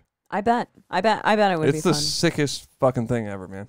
Next to music, I think it's the coolest thing ever. Next to what? Next to music. Oh yeah, totally. Like if I wasn't all in on music, that's just would be my thing for sure. I think so too. Yeah. Sure. What could be cooler? You know, you kind of just get emptied out in a sense. You know what I mean? Like afterwards, it's the only way to describe it. You're just like done. You're just like, all right, that's it. I'm done. You know, because you can do that working out to an extent, but like the thing that I noticed, it's like somebody else is setting the pace for you. Dude, you cannot do that working out. Yeah, you can't. Yeah, like CrossFit, because I did CrossFit for a little while, is kind of similar in the way. But that's not having someone else come at you and having someone else dictate what's going on with your entire day. Like having someone else, like you go into it and you're like, I know all of these moves. It's going to be great. And then someone else comes in and fucks up your entire thing. With CrossFit is just like mind over matter. It's just how much cardio can I get done in like the quickest amount of time. That has nothing to do with an external person coming in and trying to fuck up your whole agenda. Yeah. Which Well, is the thing is like they know like basically like magic. You know? Right. Like, do you remember the first time you like rolled at a gym? You were just like, "What's going on here?" Like, Oh, it sucked. I didn't even think it sucked. I was just like, I just started laughing. I was like, "This is crazy." The Like, I rolled and the first time I did it were different because like the first time I did it, I wasn't actually rolling. It was just like a fundamentals thing, you know? yeah, definitely. The first time I rolled was just brutal because it was like, you know, that's when you actually learn it is, you know, because you're like, you have to apply it and shit and like look for stuff and defend and whatever. Right. But it just sucked. I remember one of the worst experiences is rolling with this one, black belt coach. And I like tell him this too. And we like laugh about it, but like, it felt like I had gotten myself inside of a coffin and the walls were just closing in constantly. Yeah. Yeah. For 5 minutes. Yeah. You know? And you just don't know what's going, like, you're just like, how is a person doing this to me? Like, I don't, that's why I thought it was so funny. I was just like, I'm a rag doll. Yeah, it was a person that I probably had 100 pounds on. I know. 100 pounds on. Really? Yeah, definitely. And he was just like messing with me. Yeah, or you'll Holy roll shit. with like a girl who's like 120. Yeah, and she just beats your And I'm ass. coming in there, dude, because it was after that tour that I did. Like, I'm coming in there like all fucking best shape of my life, all fucking jacked, you know? And they're just, you know, people that are way smaller than me. Just, it's funny. As you know? someone who's very small, it would bring me great joy to beat both of your asses. Dude, it's It's the small ones you got to worry about, man. BJJ. Dude. Why is it? Because we can like go for the legs easier? Because you're more flexible, you can like get under shit easier. You can fucking, Yeah. I mean, if I lay out an arm there, you'll snatch that shit up so quick. And like, I'm big and bulky. I'm not going to be able to like fucking, it's the small ones that Yeah. It's amazing, dude. It's just this weird thing that you like when you first go, you're just like, how did I like this is like magic, you know? These people like just they hacked it. They like hacked reality. Like a person who's way smaller than me. Not that I'm like a huge guy or anything, but people that, you know, I'm like 5'10", whatever, like 180. It's like these guys are like real small. And they're just like, I remember being like, okay, to this guy, it doesn't matter if I'm like me, because I was also working out like all the time, right? So I'm all fucking strong. I'm on my game. It doesn't matter to them if I'm me or if they're just fucking around with a little kid. There's just no difference to them. Yeah, totally. And I remember that the first day, just being like, that is crazy. That's so I remember insane. after like a year of doing it, just walking in back into Gold's gym, just being like, looking at it so differently. Yeah, dude. I totally know what you mean. And like I was still constantly I still constantly weightlift on the side with it, you know. And I walked in that place, you know, deadlifting all this weight and fucking doing this shit and feeling like I'm fucking It's like doesn't matter, shit, you know. And like it was just a joke. And I know. I don't know, like it kind of gave me new perspective on weightlifting too in general, because it transitioned into like, you know, oh, is this lifting going to help me with that? Or, you know, is it just going to make me not flexible? Yeah. Which in turn also helps for drumming, you know, like I just don't do shoulder shit as much anymore, you know, on purpose, because it's horrible for drumming, for me at least. What do you mean? That? What If do you your mean, shoulders what do you are mean like shoulder mad shit? sore. Yeah, if you're just constantly working out your shoulders, building muscle, packing muscle, and you're not really too focused on flexibility or movement, you know, that's all drums is, right? You know, is like movement. So, yeah. Okay, so this is weird, but when you're drumming, are you coming more from, because I kind of drum too, but when I play, it's not coming from my shoulders. Is that where it's coming from for you guys? Shoulders? Or because for me, it's coming more from a, like forearm area, elbow on. It's kind of just like a full body fluidity, if that makes sense. You know, like there is some point in your back where it just kind of connects, and then you just kind of, for me, it felt like I just developed a full motion with each arm. Yeah. That isn't just from my elbow forward. Both of you guys hit really fucking hard as well. Like, you know, it's like a slap. It's a slap. It's not like a tap, which a tap would be like, you know, just like probably what I do. But it's like a fucking slap when I watch you guys play the drums. Oops. You know? It's like, yeah, I actually don't think that I hit very hard, but I know that I do. But I think both of you hit hard. It's more of like a technique, you know. The hardest person I've ever seen hit, though, I think, is Eric Moore. It's pretty Really? hard. Dude, Eric Moore hits really hard. It looks like he's Hardest fucking hitter. slapping the fuck out of his cymbals when he's doing it. Yeah. Who's the He does hardest have some hitter? pretty ridiculous stick heights when he's like just playing some fast shit. Yeah. I don't know. Anup hits pretty hard. Yeah, you hit hard, Anup. I'm just a bigger dude, I guess. I don't know. I don't even think it's just like you're slapping shit. I don't know. You don't have to be a bigger dude to do, you know? Wait, are you still using those? Fuck no. What? What aren't you using? No, man. You got me into it, dude. Band. You're the one who used like fucking band. What was the model? On that tour, I think it was MS2s. The MS2s, dude. Those are the sickest marching sticks. But it's like it just tears up your kit. Oh no, it was so over the top, man. It was so unnecessary and over the top. For me, I Yeah. do not need to be fucking hitting my shit with marching sticks. Yeah. I know what you mean. I mean, it breaks your cymbals quicker, I think. For sure. Yeah. Well, plus it just, I don't know. I'm glad I did because I feel like I just developed some kind of weird dexterity from doing it. You know, when I went to like a regular drumstick, just felt fine. But I like it though. It's cool.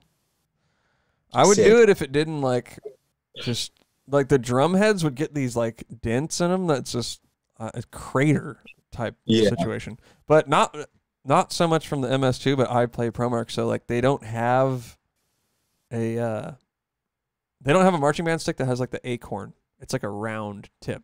So is it like an oval barrel looking thing? Yeah. And it'll just fucking, dude, like I actually was fucking around with them the other day. And like just from using them one time, there's like a crater dent in my tom, and it's like it sounds like shit now. So I'm like, not doing that. That makes your drum sound like shit if there's a dent in the tom head. Yeah, yeah. That's so weird, dude. It'll Drumming, you It'll guys fuck it have to figure out so much shit. It's like not only do you have to play well, you have to figure out what cymbals sound good, how to make your cymbals sound good, and drum heads, and it's like a whole thing, and it costs a shitload of money. That's part of the fun, though, for sure. And we got to carry all this shit. Yeah, I know. Yeah. No one else is helping you guys with that bullshit. Some people do. Some people help. Yeah, not vocalists. Notoriously. No. I mean, it's a lot of stuff to choose to carry, right? I know, but it's the best position in a band. For I know. Sure. I feel like Are you saying that's like a choice? I feel like it's the most fun thing to play, though. You know, It's fucking brutal. It's just on tour, just vocalists watching you. You chose this. Yeah. I'm over here just like drinking sparkling water, just lounged watching. Yeah, But dude, it's the best though. Like I, like when I make those videos of me like playing guitar and drums and stuff, like the guitar portion of it is like a nightmare. Like it's, I get like really nervous, and I can like it's really hard to play. And with drums, like you get kind of nervous, but then you just start like hitting stuff really hard, and then you know what I mean. Like guitar is this little like crazy. How do guitar players like reserve? play live? It's just real. That's why they're all fucking crazy. I ask every guitar player that, dude. If you get sweaty at all, how do you play that? It sucks. Like drums, you just are like, I'm getting after some drums. Like you can, you know what I mean? Like that's you have like a 14-inch like margin of error for your snare. You know what I mean? Like we have it easy. You can go literally move your stick from here to here, and you'll hit the snare. Yeah, yeah. It's way better. Tiny ass fret, man. I know playing guitar, Dude, like it's. I like it for the purposes of writing music and like recording and stuff, and just playing like when I'm watching Netflix and whatnot. But like in public or like on a stage, I don't know why you'd want to do that. Like, I totally agree. Such a delicate thing to do.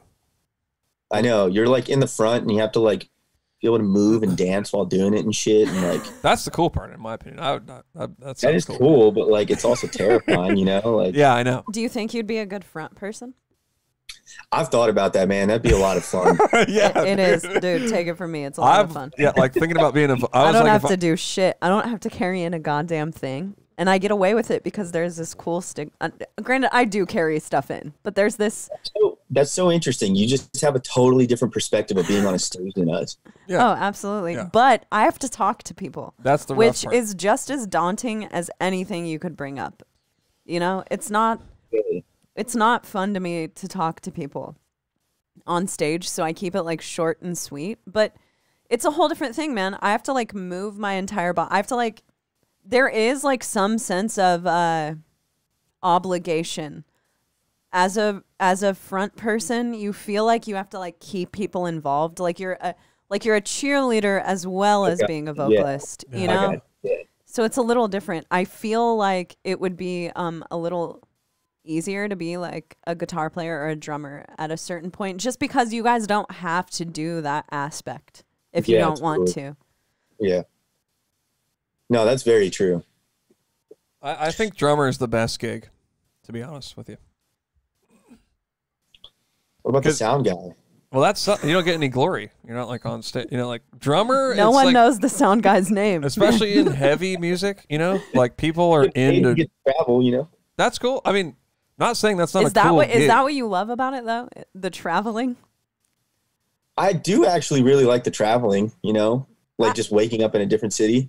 I love that too. However, do you love the traveling enough to go?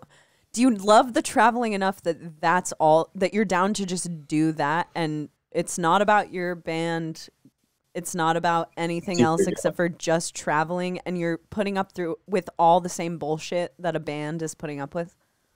No. Yeah, no, exactly. Hell the fuck no. But hold on a second, because I got to counterbalance that with nobody... Other band members don't know what it feels like to hit a kick drum when there's like super sick sound. Yeah. You know, and they're like, let me get the kick. And it's like, and it's just, the subs are knocking. It's like, I'm God. You know what I mean? Man, yeah. There's also certain drummer moments that I will always go back to and just be like, that was fucking cool as shit. One of them is where just like the crowd is like, you know, saying something like, maybe they're saying like, one more song or whatever, and you just start jamming with them. Yeah, and they're just into it, dude. Yeah, that's cool. I've done that a couple times, and you're just like, what the fuck is happening right now? I know. That's so cool. Yeah. But at the same time, the whole gig is on your shoulders. Oh, yeah. Because, dude, a band is only as good as their drummer. And the drummer is the entire backbone, man. It's fucking kind of scary. I would be horrified to be in that position. The drummer has to keep it going. In metal too, it's just way too damn precise that, you know what I mean? That like there is a lot of pressure for sure. Oh, dude, I bet. Yeah, that is the best. And also when it's like, all right, the sound guy's like, all right, full kit, and you're like, and everyone's like, yeah, like that's I bet that's you a guys, really good feeling. I bet you guys especially like it that you can just like drown out everyone else, and everyone's like, shut the fuck up the entire time while you guys are just playing over them. You don't have to care. Yeah, it's the best position for sure. And like, I remember just kind of picking up on that really early. Like I was like, dang, in metal, like drummers get like all kinds of respect. Yeah. You know, people really like the drummer, you know? Yeah. So I don't know. I'm happy with it for sure. I won't lie. One of my favorite things about sound checking is when they do ask you to hit the snare, and I do hit the snare like I'm about to hit it during the set. I feel like all the people in the front just like, it's like clenching, and I'm just looking at them just like, you chose, man. You chose that spot, and some shit's about to happen. I apologize. You know, we can have a couple drinks afterwards and you can realize I'm not shitty. Yeah. But. No, that's the best. I mean, another thing is like, you probably haven't done this because you probably haven't played with like triggers, but like, dude, that feeling is insane. Have you not played with triggers? Because it just hits the sub like, I bet, like, man. all right, let me get kicked, and you're just, it's just, everyone's like, oh, you know that double thing too. You know, like that, like dark arts shit of. I've been getting into it, man. What the kids are doing these days. I haven't played a show since I've known how to do that though, and you better fucking believe it. When they're like, "All right, let me get the kick," it's gonna be doubles. Oh. It's gonna be sick. When did that become a thing? I think about that all the time. I'm like, who made this up? Because this rules. This is like way sick. Cheat code. That's hilarious, man. Yeah. You don't know? So are doubles the thing where it's like you hit your foot you hit the front and then you hit the heel. Some people do it like that, but the way that I do it, and a lot of people do it, is it's more of like a cheater way. Like you just kind of, it's like the pedal board Are you getting like a very, like 2 small hits out of it? It's not. It's like one hard hit and then one just like hit that fires the trigger, basically. So it's like you kind of like, say this is the pedal board. You like shift your foot back a little bit, and then when you hit it, it just does I don't know, just hits it twice. It's weird. That's crazy, man. Yeah, I mean, I'm getting shit about like a spacer under your heel plate, and then you like posted something else. What do you guys think? Am I like working against me or something? I'm like, oh my God, man! Like I just choose not to be able to play that fast. I can't do all that shit. It's cool because it's something to talk about, and people are way into it. And then I also noticed that like this is just like the tell all, but like when they're like, oh, here's let me look up my top 9 posts, right? Yeah. So like from that year that I learned how to do doubles, every one of them was me doing doubles. So I was like, all right, now I'm just like, every video just starts doubles and then I just go from there. Like, so you're getting doubles in every video. It's like, motherfuckers love that shit, dude. And actually, it's pretty cool. I mean, I like it too. That's why I learned how to do it. You know what I mean? It is pretty cool, yeah. I think Alex hates it. He does hate it, but that's just because he's spent like 12 hours a day doing singles. And then, and then that came out and he was like, fuck, Because to get good at doing like double bass with singles, you have to be like Alex. Like that's your thing. Like I'm sure he probably, like his fucking double bass is, you can't get better than that. That's because that dude. Yeah. Like we were watching some fucking videos of him with the faceless, and it was like, dude, you quantized your feet. No, the videos of him we were watching this recently. Insane. The videos of him with the faceless are like. So of course he hates doubles. He's the best at singles that you could ever be. Yeah. It's pretty fucked, man. I suck at singles, so I'm like, fuck, I'm gonna learn how to do that. Obviously, you know what I mean? But yeah, and Alex is like, his feet are just, I mean, Alex's feet are insane. Yeah. Insane. I mean, it's ungodly. Yeah. So there's like certain patterns too. I know he's learned for songs and shit that involve you to like switch lead or do weird shit. It's just like how and why, I know. Just a demented guy. Yeah. No, he's sick. But fuck, one thing I wanted to ask about. So what's going on with your guys' sample library? How's that going? It's good, man. We put something out in November and we're about to release like a little tiny update for it. Yeah. But holy fuck, man, that's been like just an insane learning curve. Yeah. Trying to put together, like a contact instrument. Shit's a nightmare. It honestly, It's a nightmare. Oh, totally. It's weird because, I always looked up to the P-Riff guys and like, Matt especially and just GGD and what they did with that. And I also have always loved like Nolly's sound, Yeah. But once Alex and I started pursuing this, it just really opened up my eyes to like, holy shit, that's what they did. Yeah. And they made it sound like exactly as everybody wants. Right. And it was just kind of mind blowing, kind of gave me a little bit more appreciation for it. Definitely. Yeah, we're actually sampling again right now at Alex's place. Oh, cool. And we're going to try and do another one and then maybe another one after that. But I mean, it makes sense. It's just fun to do, to be honest. Like we both are drummers and we like constantly record ourselves. Yeah. So no, I've been wanting to check it out for sure. Yeah, the first one is cool, man. It's weird because it was almost 3 years since we took the samples for it. Yeah, because I remember you guys posting like a bunch of drums and stuff like a long time ago. Like, yeah, literally it was 3 years ago. I remember that too. Now that being a noob or doing something, kind of one of those things. It just took forever to find like the person to work with that can script you a contact instrument, and like the shitty part is that, we worked together and like engineered everything together and got those sounds, but it was 3 years ago. Yeah. And we already have done so much shit differently. Right. Like, yeah. Right. And then, so do you have the player? It's a player instrument? Yeah. Okay. What does that mean? There's like a Kontakt paid version and free version. So like anyone can make a paid version instrument. It's like pretty easy, but to do the player, I'll send that shit to you, man. That'd be cool to get your feedback. Wait, dude, I would love to check it out. So what you have to do is you take all of the sounds and you assign them in Kontakt, and that's how you make a plugin. I have no idea. Well, see, the shitty part is that you're working within another company's software. You know, you're working within Native Instruments software called Kontakt, and then so you have like its limitations just with that. And then you're trying to like balance how people use it and visualize a drum kit, which I don't think we really nailed on this one, but hopefully on the next one, right? We're just going to learn from our mistakes, I guess. But we're trying to balance like the actual software part of it with how it sounds as well. And it's fucking brutal. Yeah. I mean, that sounds really confusing to me. I'm sure that to people who understand what you guys are saying, it's a little like easier to understand. But so you guys had to team up with a third person to. Yeah, it's a very niche it's like a very niche thing. Like there's not many people who know how to script Kontakt instruments. So like to get your skin and shit. Okay. Yeah. I'm starting to get it. So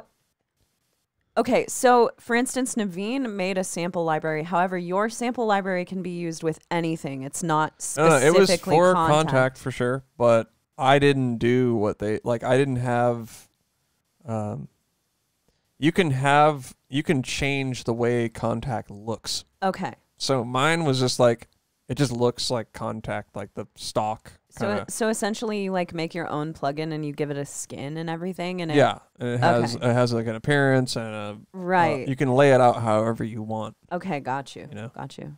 But we have a design guy, Chris Smith. He's awesome, man. He's such a good dude. But like he came, he's the guy that's doing a lot of the design stuff, pretty much all of it. But we needed a guy that can take that stuff and put it into the script. Right. Make it all work. And that was the tough part. So yeah. I feel you. Me and Zach may or may not be doing that pretty soon. Yeah. Let me know if you need some resources, man.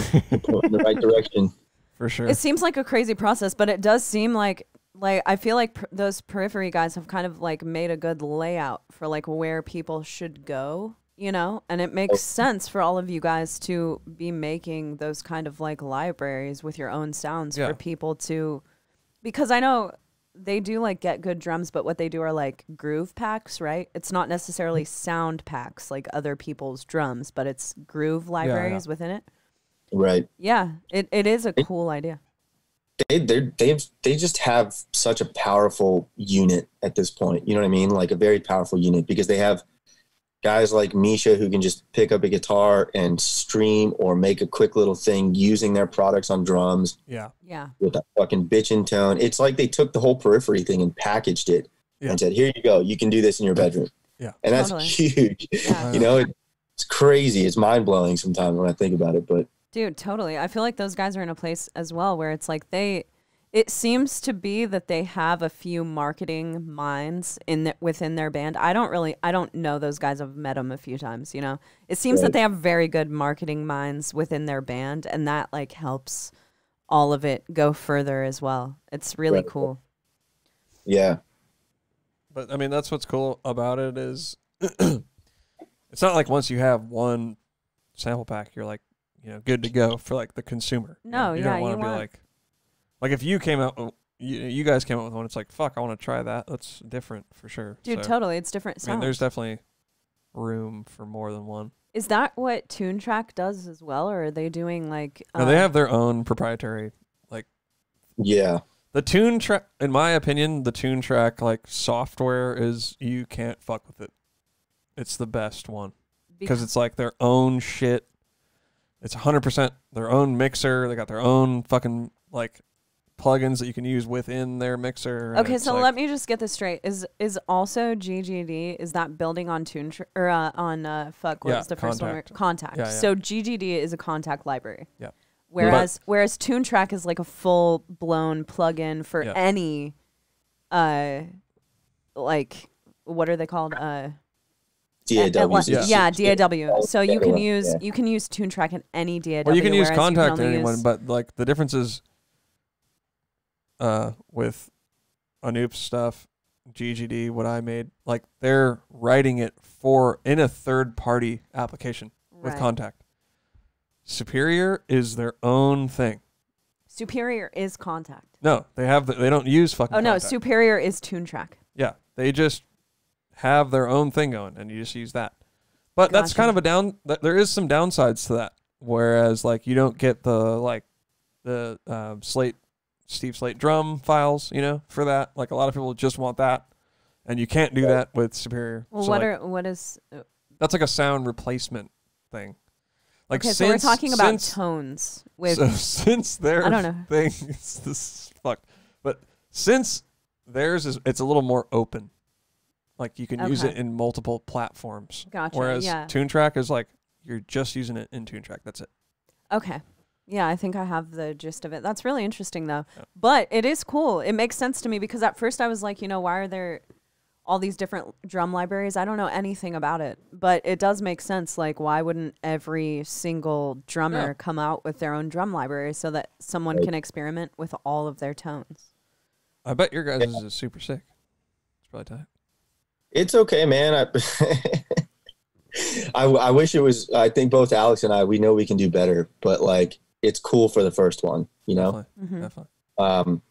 And I've actually started to use it like very regularly. It took me a minute to like transition because I had like my templates and everything before, and then we got finally the working version last year, and I didn't want to use it right then because it was still like not officially showing up in like the native browser and all like final, right? Yeah. So I just waited until it was finally done and then transitioned into it. But like, I've gotten a mixed template for it that I'm like really happy with. And what's cool about it is that it just sounds like it was fucking recorded right there. Yeah. So, I guess you're probably not going to use it though on your like next release. No, I'm still going to track my own stuff. Yeah. But I mean, you're not going to use it to sound replace. I might blend some. Well, I will blend samples, but I usually make samples every EP. Oh, really? Yeah, that's cool. Just because it sounds different and stuff. Yeah, like I just like fucking with that shit. Like it's not like a one and done thing with drums. Yeah. So I agree. I hear you, bro. That's cool, man. And so you're working on a new EP? Trying, man. This fucking writing is hard. Writing is the only thing for me that's not hard. Really? Oh man, writing is hard as shit for me. Yeah. It's like the hardest, but like it's also incredible. It's the most fun thing at the same time. Yeah, it's the best. I love it. So I'm kind of with you. It's really hard for me, but once I have shit laid down, I'm like, damn, that's sick. But did you like that song? Are you excited about it? Dude, I love that song. Anup, I fucking love the music that you make. So it's chances are that whatever you send to me, I'm going to be like, fuck yeah. But I played it. Naveen and I listened to it together and I was like already coming up with ideas in the same way that when I heard This World, I was like I knew all of the like pitched scream parts right off the bat just because I could hear it. There are parts like that with the new song as well. Cool. Yeah, man. Yeah, we'll do it. I'm excited. Awesome. It's gonna be sick. Your shit's heavy as usual. But I'm going for like a full blown cock punch with this shit, man. That's what it feels like. To me, I don't know what a cock punch feels like. My favorite stuff of yours is like the more just aggressive, the heavy like shit. The fuck you, I'm going hyper. I call it hyper gent. I don't know. That's kind of what it is. It's like hyper. That's what I call it. I don't know. It really is what it is. It's just sick. But are you working on what else are you working on lately? Like what are you session drumming for? Just anyone who hits me up, really. I did some stuff recently with Devin Townsend again, and then oh shit. Yeah, that was pretty cool. And then last year was pretty crazy because I recorded. I don't even know if it's out in the U.S., but I have to do a bunch of videos for songs. But I did another album with Marty Friedman. Oh, sick. That one was trippy because that was like all done from here because the pandemic was happening, which before I usually had to go to a studio and he's like there just like ripping me a new one with my parts. You know what I mean? Yeah. So yeah, it was a weird experience, but that and like just anyone who hits me up, really. Hell yeah. Well, so people just hit you up just because they're thinking of you or you're like actively pursuing that? I haven't been actively pursuing it, which is really cool, but I've gotten a system down where I can essentially just sight read MIDI. Okay. So I usually don't have to learn the songs, and I have a couple of artists that just know that I can do that and just pretty much send me a song whenever, and I can probably track it in like a day or two. Oh yeah. And yeah, and they just keep hitting me up for shit because they know they can just get drums really quickly. That's a valuable tool to learn, to sight read MIDI. Well, what's funny about it is it's like, oh, dang, this program, the program drums thing kind of like hit its peak, I think, in like 2010-ish, right? But it's like, to me now, when I hear something, and it has program drums, I'm like, this is whack. Yeah. It's like, you need to get a drummer, straight up. You know what I mean? Like, it just sticks out to me. I don't know. Yeah. That's just, and I'm not saying that from like a drummer. I'm not like a biased drummer person. Like, I don't care. I mean, I think program drums are cool, but like, I don't like when I can tell like what software it is. You know what I mean? Yeah, for sure. I definitely think like having a drummer on your shit is like comeback for sure. It's not like. I love mixing live drums, man. What's really interesting too is like when you mix something, this is going to come off jaded, which it kind of is, but like everyone's so used to programmed drums, right? Yeah. So when I mix live drums and someone makes a comment on like the mix or whatever, in my head I'm just like, yeah, but you're coming from like Modern and Massive, which is fucking mixed for you, you know? I know, it's so true. I agree. Yeah, I've been lately. I want to take it up a notch. So I'm working on that. Nice. So with those, you worked on like something new with Devin? Yeah, he has like a big thing coming out in like I think a month, called Puzzle, and it's like this huge concept idea. I think he's going to release a movie with it. Oh wow. But I just tracked a very small portion of drums for like the ending, but it's like this huge piece of it's Devin Townsend. He's just insane. So true. Like, yeah, that's sick. How did he find you on the internet? How did he find you to do that last stuff? Misha actually recommended me, which is crazy. And then he hit me up to play like a few of the songs on the album. Dude, funniest thing, I didn't hear the final product of his album called Empath, all right? Yeah. So I go track drums. This entire experience for recording that was ridiculous because I'm like rehearsing my ass off for like a month. I actually flew to Vancouver and stayed in the guy who did like one of the first Rage Against the Machine records or whatever. I stayed in his studio out in the fucking woods. And like there was like a black bear one night right there and shit, and like we're like smoking cigars and drinking whiskey one of the other nights with Devin and this dude. It's just a surreal experience. I go home and rehearse, and then before I'm like on the way to the airport, and I'm super nervous and stuff. My dog, who's having these spine issues, right? This is when it started to occur. He couldn't control his bowels, and he was a 125-pound German Shepherd, right? Yeah. Got my cat Moo in the front. Kobe's in the back, and I'm on the way to my parents' house. I'm about to fly to Wales to record with Devin, and Kobe just shits all over the back of my car. Yeah. You're like, he just couldn't hold his bowels. So literally, I get to my parents, and this is like 10 minutes from my parents. I like unpacking, and I'm like cleaning shit out of my car. I smell terrible, and I have to go shower, and I go to the airport and fly. And it's like 3 a.m. Yeah, and then like go... And I'm just in the studio for 3 days in this ridiculous studio. And it was like haunted apparently. So I didn't get any fucking sleep. And the entire experience was ridiculous. And I come home and I'm like, cool, I'm going to do a song for this, or a cover for this song called Genesis. Yeah. Right? Mm-hmm. Fucking recorded like 90% of that song except for the choruses. And he had 3 drummers on that album. One of them being Samus, the super fucking... Yeah. Right. The other right? being fucking Morgan Ogren, who is the drummer of Soul Niger Within, which is one of our shared favorite fucking albums of all time. Yeah. I didn't get to meet him, unfortunately, but I met Samus and he was super nice. But this song is at 130 BPM, all right? And the album comes out and I'm like, cool, all right, I'm going to, get the track and put it into a session. And I listened to it. The chorus is just a fucking alternating blast beat. Yeah. I know the song you're referring to. Yeah. 130 BPM is 260 BPM. I was just like, there's literally like a handful of drummers on planet Earth that can do this. I'm definitely not one of them. I remember hearing that and being like, Anup did that, huh? Like, hell no, I didn't do that. The thing I recorded was hilarious in comparison to that. It was totally not that at all. I'm just doing this like snare thing with like kicks in between, and I thought like Devin was all cool with it. And I'm like in the studio like, yeah, this is gonna be bitching. And then it's just like a 260 alternating blast to replace it afterwards. Yeah, you're like, sick. So you just canned the... I literally just can't cover the song. Like, what am I gonna do? That's amazing. Holy shit. Yeah. So do you think that, I mean, was it a thing that you would ever play with him live, or is that? For like a little bit there, but I think what ended up happening was because he was going to play a lot of some of his faster stuff, and from previous shit, he got crimp. Oh, okay. Yeah, and I mean, he's fucking sick and is like perfect for that. But then the pandemic hit. Of course, right, yeah. Right. Yeah. Although a few days ago we were watching that live stream that he did with Wes and Liam. Like Devin. And Samus was playing drums. It was like in outer space or something. I was just wondering how he shot the space part. This is crazy.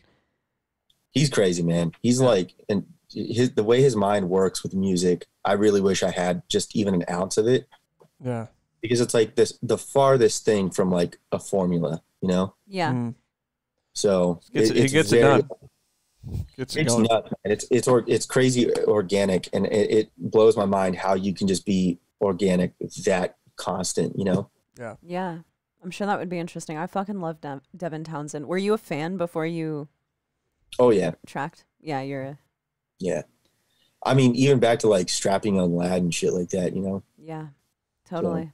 What's been really interesting, he's like doing a podcast, and I was listening to a bit about it, how people were just turning down his solo music left and right at the beginning of his career. Like no one wanted to be a part of it until I think he got on Century Media, I want to say, is who ended up putting it out. I don't know, but it's really cool for me because we all love Devin Townsend. He's like an enigma now, but just hearing that he went through that shit in the 90s, I think that's incredibly reassuring and inspiring, because it's like, wow, if someone who's this, I mean, dude, how could you hear Devin Townsend's music and not be like, this is going to be like a thing? This guy's a thing. Yeah. So totally. just hearing that he went through all that shit was really inspiring to me, and his whole podcast and everything has been really cool to listen to. Yeah, absolutely. His music like travels. It's fucking cool as shit. So, dude, and he's, aside from being one of the most amazing songwriters out there and one of the most incredible minds musically, his vocal range is fucking incredible. Yeah, it's amazing. Speaking of reaction videos, there's a few vocal teachers reacting to I've shit. seen those on YouTube, like trying to recommend me, and I'm like, I'm not watching that, but I'm like, that's probably cool. It's like opera singer reacts to Devin Townsend. Oh, really? Yeah. It's actually pretty cool. I like those, but yeah, still reaction videos are weird. I mean, dude, he has like one of the most incredible fucking ranges out there. It's crazy how much that guy can do and execute perfectly in a live setting. Mm-hmm. But yeah, man, all right, Anup, we've had you for 2 hours and 30 minutes, man. Thanks for hanging out with us. It's been a blast. It's been a blast. It's good to see you, period. I know. It's good to catch up. Yeah. Very cool to catch up. Thanks for having me. Appreciate it. Yeah, of course, man. Of course. Well, right on, dude. We'll fucking have to talk soon, dude. For real. Not wait hours. I mean years. Sorry. Years. All right, dude. Yo, this is sick. Peace. See you guys. See you, man.